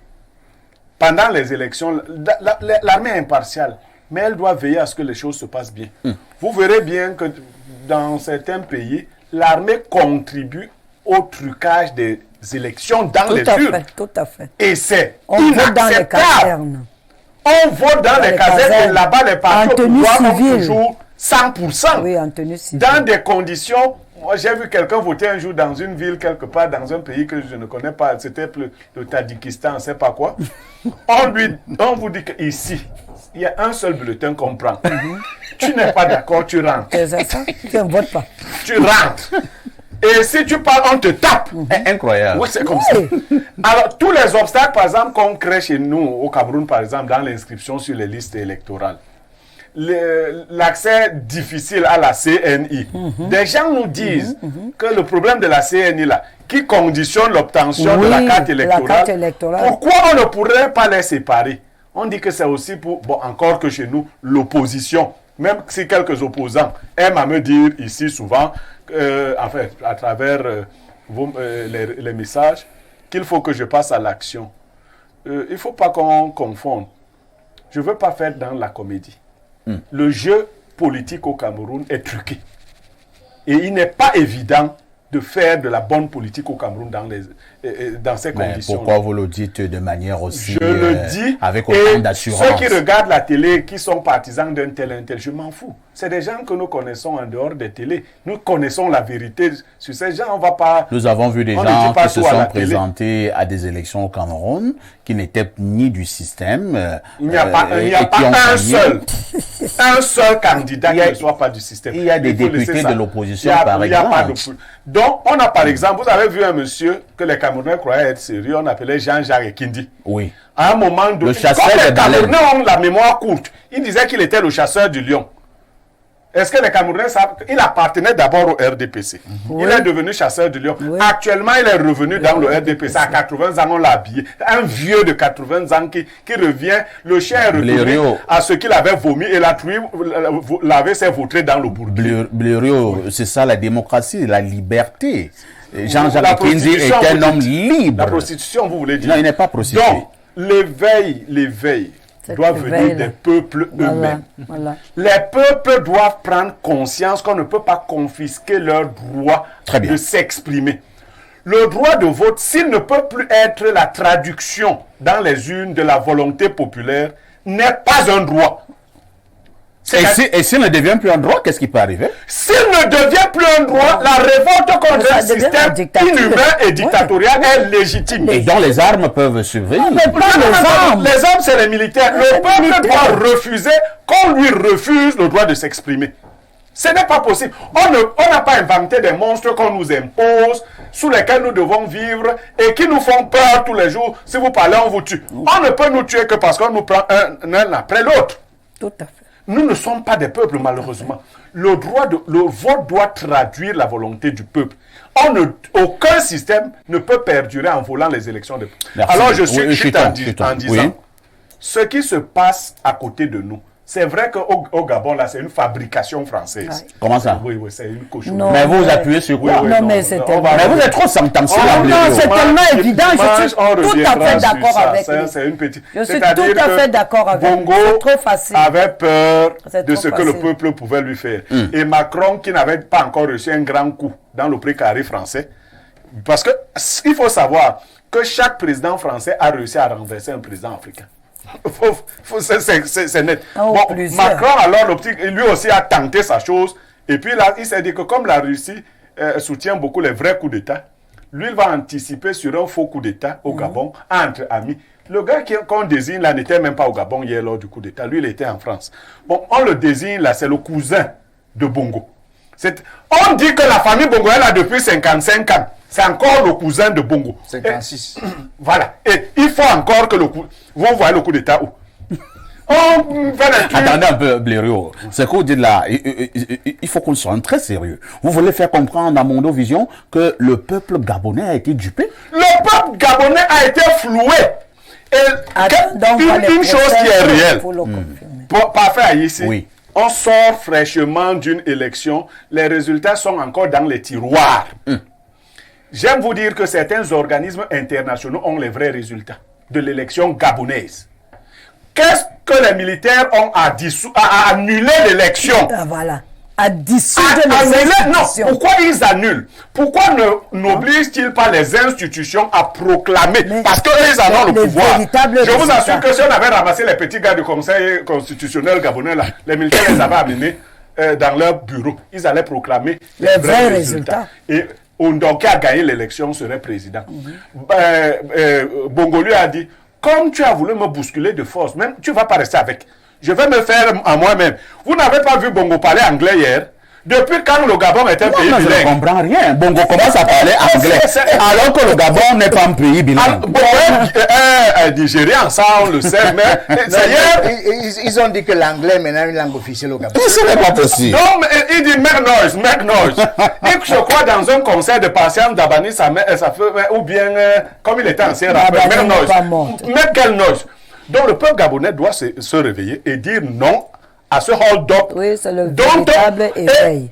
Depuis que le monde... Et là, ce sera un véritable éveil. Et là, je ce vais vous sera un dire, véritable dans éveil. la république que nous peuple, vivons aujourd'hui, c'est est-ce que vous l'éveil. avez vu qu'on C'est est le en train peuple de seul. provoquer le Cameroun? On a pris la photo du commandant de la GP au Cameroun.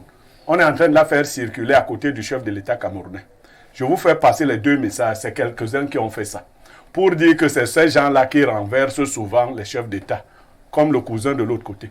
En général, dans nos pays En d'Afrique réalité, centrale, ils veulent créer des problèmes Ouais, inutiles c'est ça. à notre brave colonel camerounais de la GP. non, ils vont créer aucun problème. Parce que je veux révéler autre chose. En général, les chefs d'État en Afrique centrale s'entourent dans leur garde présidentielle, dans la plupart des cas, des membres de la famille nucléaire Oui. ou de la famille clanique. Je vous assure, aucun coup d'État n'a fonctionné de cette manière. C'est-à-dire la GR au Gabon, on l'appelle la GR. Regarde, La GR croise les bras, Ah non. ne tente même pas de défendre le chef de Le l'État. chef de l'État, tout le monde est une. Tout le monde sourit, on se sert des petits cafés. Non. C'est le plus beau coup d'État Non, du monde. ça Si les coups n'existe d'État pas. pouvaient se passer comme ça, tout le monde est content. En fait, on a dit à tout le monde, vous arrêtez ça. Vous savez, vous avez tous pris beaucoup d'argent. On met donc on fait des petites mises en scène, on s'en va arrêter un tel. Non. Remettez au peuple gabonais sa souveraineté. Ouais, exactement. Le peuple gabonais s'est Exactement. exprimé il y a quelques jours. Passez Les au résultats sont frais, ils sont au tiroir. Oui, Sortez-les. recomptez-les On n'a et pas publiez. besoin de ce genre de militaires. Merci Et beaucoup. nous, au Cameroun, pour chuter. Vous savez, nous sommes en grande partie des Ekambeti, n'est-ce pas? Les Ekambeti n'aiment pas la dictature. Il faut faire attention au régime militaire. Un militaire qui voudrait être président au Cameroun, qu'il oublie. Nous ne supportons pas la dictature. Nous ne supportons pas. Même nos chefs, nous les tapons souvent, non? On a compris. Voilà. Bernardo Basson, finalement, l'Afrique a-t-elle, ou alors une certaine Afrique, a-t-elle finalement un problème de démocratie, ou alors c'est la démocratie à l'occidentale qui nous fait encore problème? La démocratie n'existe pas en Afrique. Ah bon? Elle Non, mais n'existe c'est pas, vrai. Elle n'a jamais existé en Afrique et elle n'est pas prête d'exister en Afrique. Madame Ekon dit qu'elle est démocrate, c'est parce qu'elle a le vrai sens de la démocratie. Oui. Je vous l'avais dit ici il y a quelque temps. La démocratie postule d'une seule chose, c'est l'amélioration continue des conditions de vie des Conditions de populations. vie des La définition populations. qui est faite institutionnelle, diplomatique, d'ailleurs elle est remorquée des États-Unis et du reste. Mais substantiellement, la démocratie est contextuelle, elle n'est pas mondiale. Chaque peuple adapte une démocratie selon ses réalités. Et au Cameroun, ce qui nous est proposé, ce qui nous est saupoudré, ce qui nous est vendu, est tout sauf de la démocratie réelle parce que les Camerounais, à mesure que le temps passe, souffrent davantage. Vous avez, hier, quand le problème a été posé, vous avez vu toute la réserve que j'ai émise. Vous vous en souvenez? Je vous ai dit non. Tel que je vois les choses, au Gabon, c'est pas un coup d'État. Et j'ai Parce que- apprécié votre prudence. Voilà, vous avez vu, je vous ai par exemple dit que généralement, quand il y a un coup d'État, la France généralement condamne fermement, ça n'a Oui. pas été le cas. Oui. Le nouveau régime recuse les bases militaires françaises, ça n'a pas été le cas. Oui. Donc il y a eu tellement de Parce que là, symptômes. nous avons quand même deux cas, deux cas plus précis, Bernardo. Oui. Le coup d'État au Niger, Regarde le Niger la France condamne et le fermement.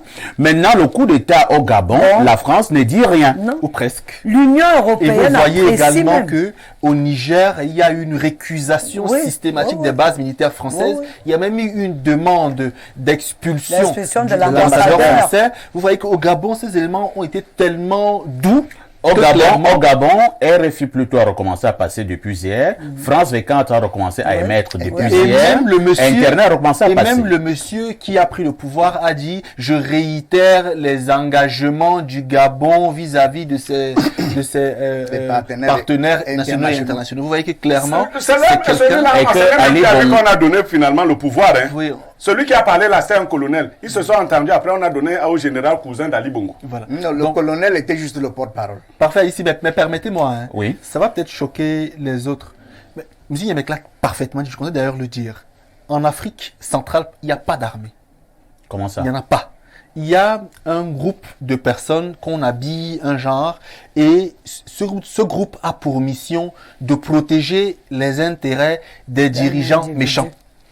Parce que le rôle substantiel, coextensif, consubstantiel de l'armée intrinsèquement, c'est de protéger la masse populaire. C'est pour ça que l'armée est instituée. Et maintenant, il y a quelques corps pour protéger les dirigeants. Moi, j'ai vu, les rues Bernardo, moi j'ai vu quand même certaines armées de l'Afrique centrale mener des guerres. Comment vous allez dire qu'il n'y a pas d'armée? Parfois, ici, il faut laisser la comédie là. Je vous dis qu'il n'y a pas d'armée. L'armée ne mène pas que la guerre. L'armée défend les populations et les institutions. Moi, j'ai vu l'armée camerounaise défendre justement que notre territoire, notre intégrité territoriale. Comment vous pouvez dire que le Cameroun n'a pas d'armée?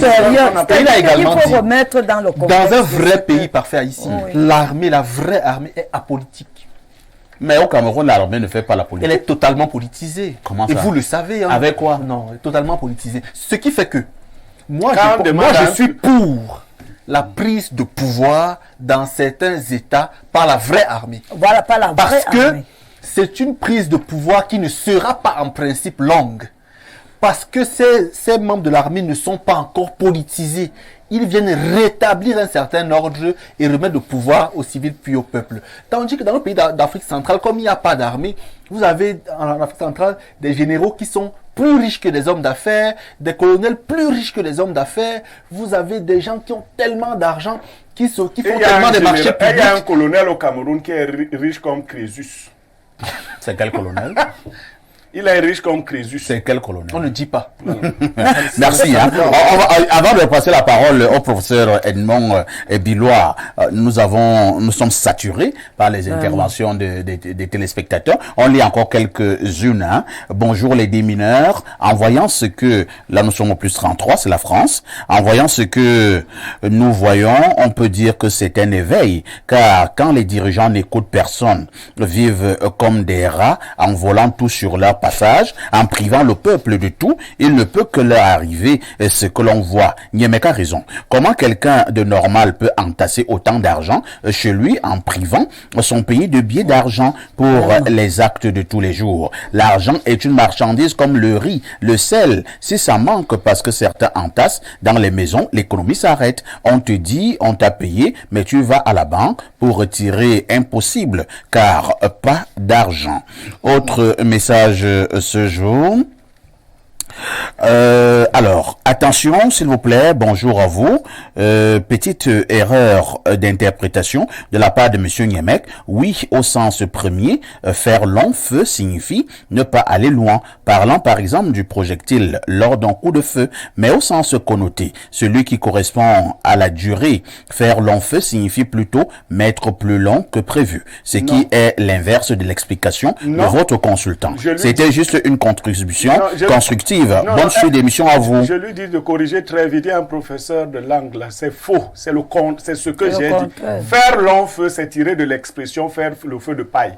Faire long feu, c'est ne pas durer. Qu'il corrige ça. Non, c'est dans la connaissance populaire. Voilà. On voit toujours que faire long feu, ça veut dire durer. Voilà. Qu'il corrige. Il faut qu'il corrige ça. Oh, il y a un élément, le feu. Voilà. Le feu, quand on dit faire long feu, qu'il voit. Le long feu, c'est le feu de paille. Autre message ce jour. Bonjour parfait ici ainsi qu'à votre panel. Selon les images diffusées par France 24, il s'agit d'une journée de fête. Et puisque l'on y voit des populations applaudir les militaires partout dans la capitale. Libreville donc pour les Gabonais, c'est un éveil. Par cœur Karine depuis Yassa qui envoie le message. Professeur Edmond Bilois voulait absolument réagir et vous avez la parole. Donc je voulais réagir par rapport à ce qu'a dit Bernardo Basson parce que on ne peut pas quand même dire qu'il n'y a pas d'armée en Afrique centrale. Vous voyez que quand on a été attaqué par Boko Haram, l'armée du Cameroun a défendu l'intégrité territoriale du Cameroun. Il y a d'ailleurs eu ce que l'on a appelé la mise sur pied de la force multinationale mixte. Voilà. On a donc vu des soldats du Cameroun. Avec des résultats. Des soldats du Nigeria et des soldats du Tchad. Des soldats du Tchad qui ont défendu les intégrités territoriales de chaque État. Donc, il y a une armée. En ce qui concerne le Cameroun, l'armée au Cameroun est très bien structurée. Elle est très bien structurée. En Afrique centrale, je ne pense pas qu'il y ait une armée meilleure que celle du Cameroun. Est-ce qu'il y a d'abord une autre armée en Afrique centrale en dehors de celle du Cameroun? Bon, Il y a l'armée du Tchad. Bon. Non. Qui est une armée Donc, très efficace. il faut qu'on essaye d'être un peu... L'armée du Tchad est efficace, hein, M. Yemek? Professeur Bilo. Bon, non. Je n'avais pas terminé. Allez-y. Pardon. Bon, maintenant, il est souvent très difficile de comparer les pays. Oui. Oui. Ce qui semble récurrent, c'est que les militaires prennent le pouvoir et ils prennent un temps interminable pour remettre aux civils. Donc, s'ils ne sont pas là pour le peuple. Cela signifie que les militaires eux-mêmes ne sont pas de bonne foi. Non! S'ils étaient là pour le peuple, en 6 mois, on refait une élection. Et pas dans le cadre. En une année, on peut le faire. Mais regardez partout là, chaque fois qu'ils ont pris le pouvoir, Ils ne veulent plus partir. ils ne veulent plus partir. Donc, ils ne sont pas là pour l'intérêt du peuple.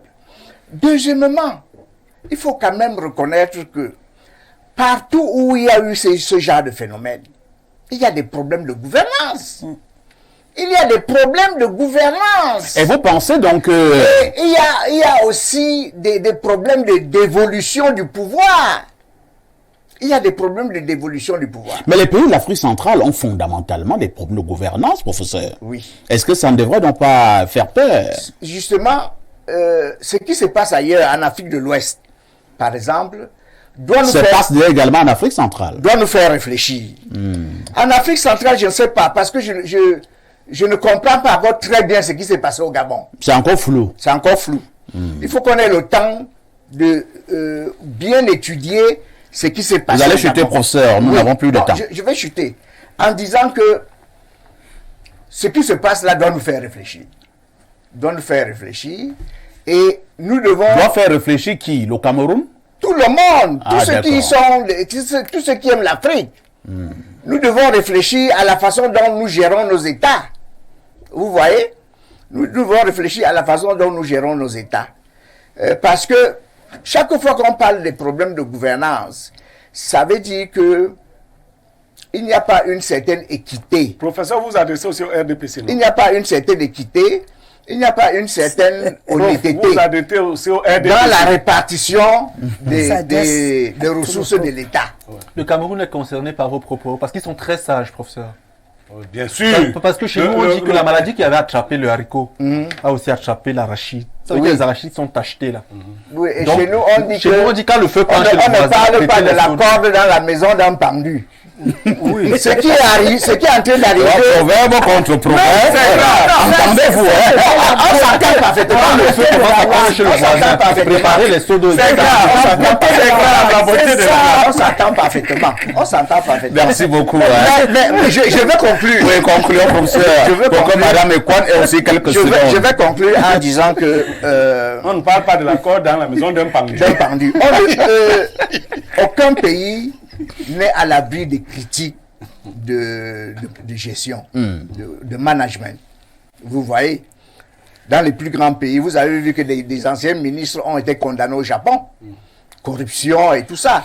Merci. Et quand vous suivez les élections aux États-Unis, on parle tout le temps de l'école en général, qui n'est pas au niveau de l'école internationale. C'est compris. Madame Ekwan, nous avons eu des vidéos, ma foi, scandaleuses, depuis hier, qui circulent, qui font le tour du monde. Des valises d'argent retrouvées dans des domiciles des proches du C'est le président ministre de la Communication. Bongo. Ça donne quand même froid d'eau. Est-ce que ça honore l'Afrique, et plus précisément l'Afrique centrale? Non, mais ça n'honore pas l'Afrique, ça n'honore pas l'Afrique centrale. En tout cas, je ne voulais pas revenir en parlant de mon pays, mais si on faisait la même chose... Je préfère que nous parlons de l'Afrique dans notre centrale. pays, Parlons de l'Afrique c'est sûr centrale. que le Cameroun serait concerné, certaines personnalités au Cameroun seraient aussi concernées Vous par cette pensez valeur que d'argent. certaines Maintenant, personnalités au je Cameroun pense que peuvent avoir je n'ai- autant d'argent dans leur domicile? Mais Les Camerounais il y a- volent plus que les fous. on vient de dire qu'il y sur a ce l'argent au plateau Cameroun? qui est en général qui est plus riche que Crésus. Et nous, Un colonel. Un colonel. Et nous savons, parfait ici, qu'à une certaine époque, le fonctionnariat s'est transformé. Tous les fonctionnaires, ou la plupart, sont devenus des hommes d'affaires et se sont enrichis de manière indécente. C'est pour cela que je dis la base de l'éveil, pour moi, la base de l'éveil pour moi, et il y a des jeunes générations qui s'éveillent déjà là-dessus, c'est de dénoncer cette mauvaise gouvernance. Parce que cette mauvaise gouvernance, cette malgouvernance va entraîner justement des velléités. L'armée a la chance d'avoir des armes. Si le peuple pouvait être un peuple qui sait s'organiser, même sans armes, on pouvait résoudre. Merci beaucoup. Hein. Et surtout que aucune armée au monde n'a jamais réussi à vaincre un peuple. Voilà. Aucune armée. Nous sommes au terme de ce programme. Sinon, Vraiment, en quelque sorte, vraiment. Une nouvelle triste, le commissaire spécial de Bamenda 2, Asila Ango, a été abattu par les Amazoniens. Oh là là. Oh là là. Terrible. Quelle note triste vraiment à la fin de ce Quelle programme. tristesse. Le commissaire spécial de Bamenda 2. Et ce n'est pas bon. Ce n'est pas bon pour notre pays. Il faut que cette affaire s'arrête. Nous allons justement Quelle y tristesse. revenir, mais toutes nos condoléances, il y a la grande famille de la police, toutes nos condoléances à la famille nucléaire du commissaire. On y reviendra certainement. C'est la fin de ce programme. On dira merci au professeur Edmond Bilois Merci qui de était m'avoir là tout à invité. l'heure. Merci à madame Antoinette Ekwan. toujours un Bien des honneur. choses à Bluriou Niemek. Bernard de Basson était également sur la place. Le journal de 12h, c'est dans 6 minutes sur Info TV. Ne ratez pas ce soir nos 2 éditions de journaux également. À 21h, What Talk Show. La rediffusion de ce programme à 22h30. Dans une quarantaine de minutes, vous allez retrouver les Amazones, les filles les plus séductrices de la Terre. Avec tout ceci, que faites-vous encore ailleurs?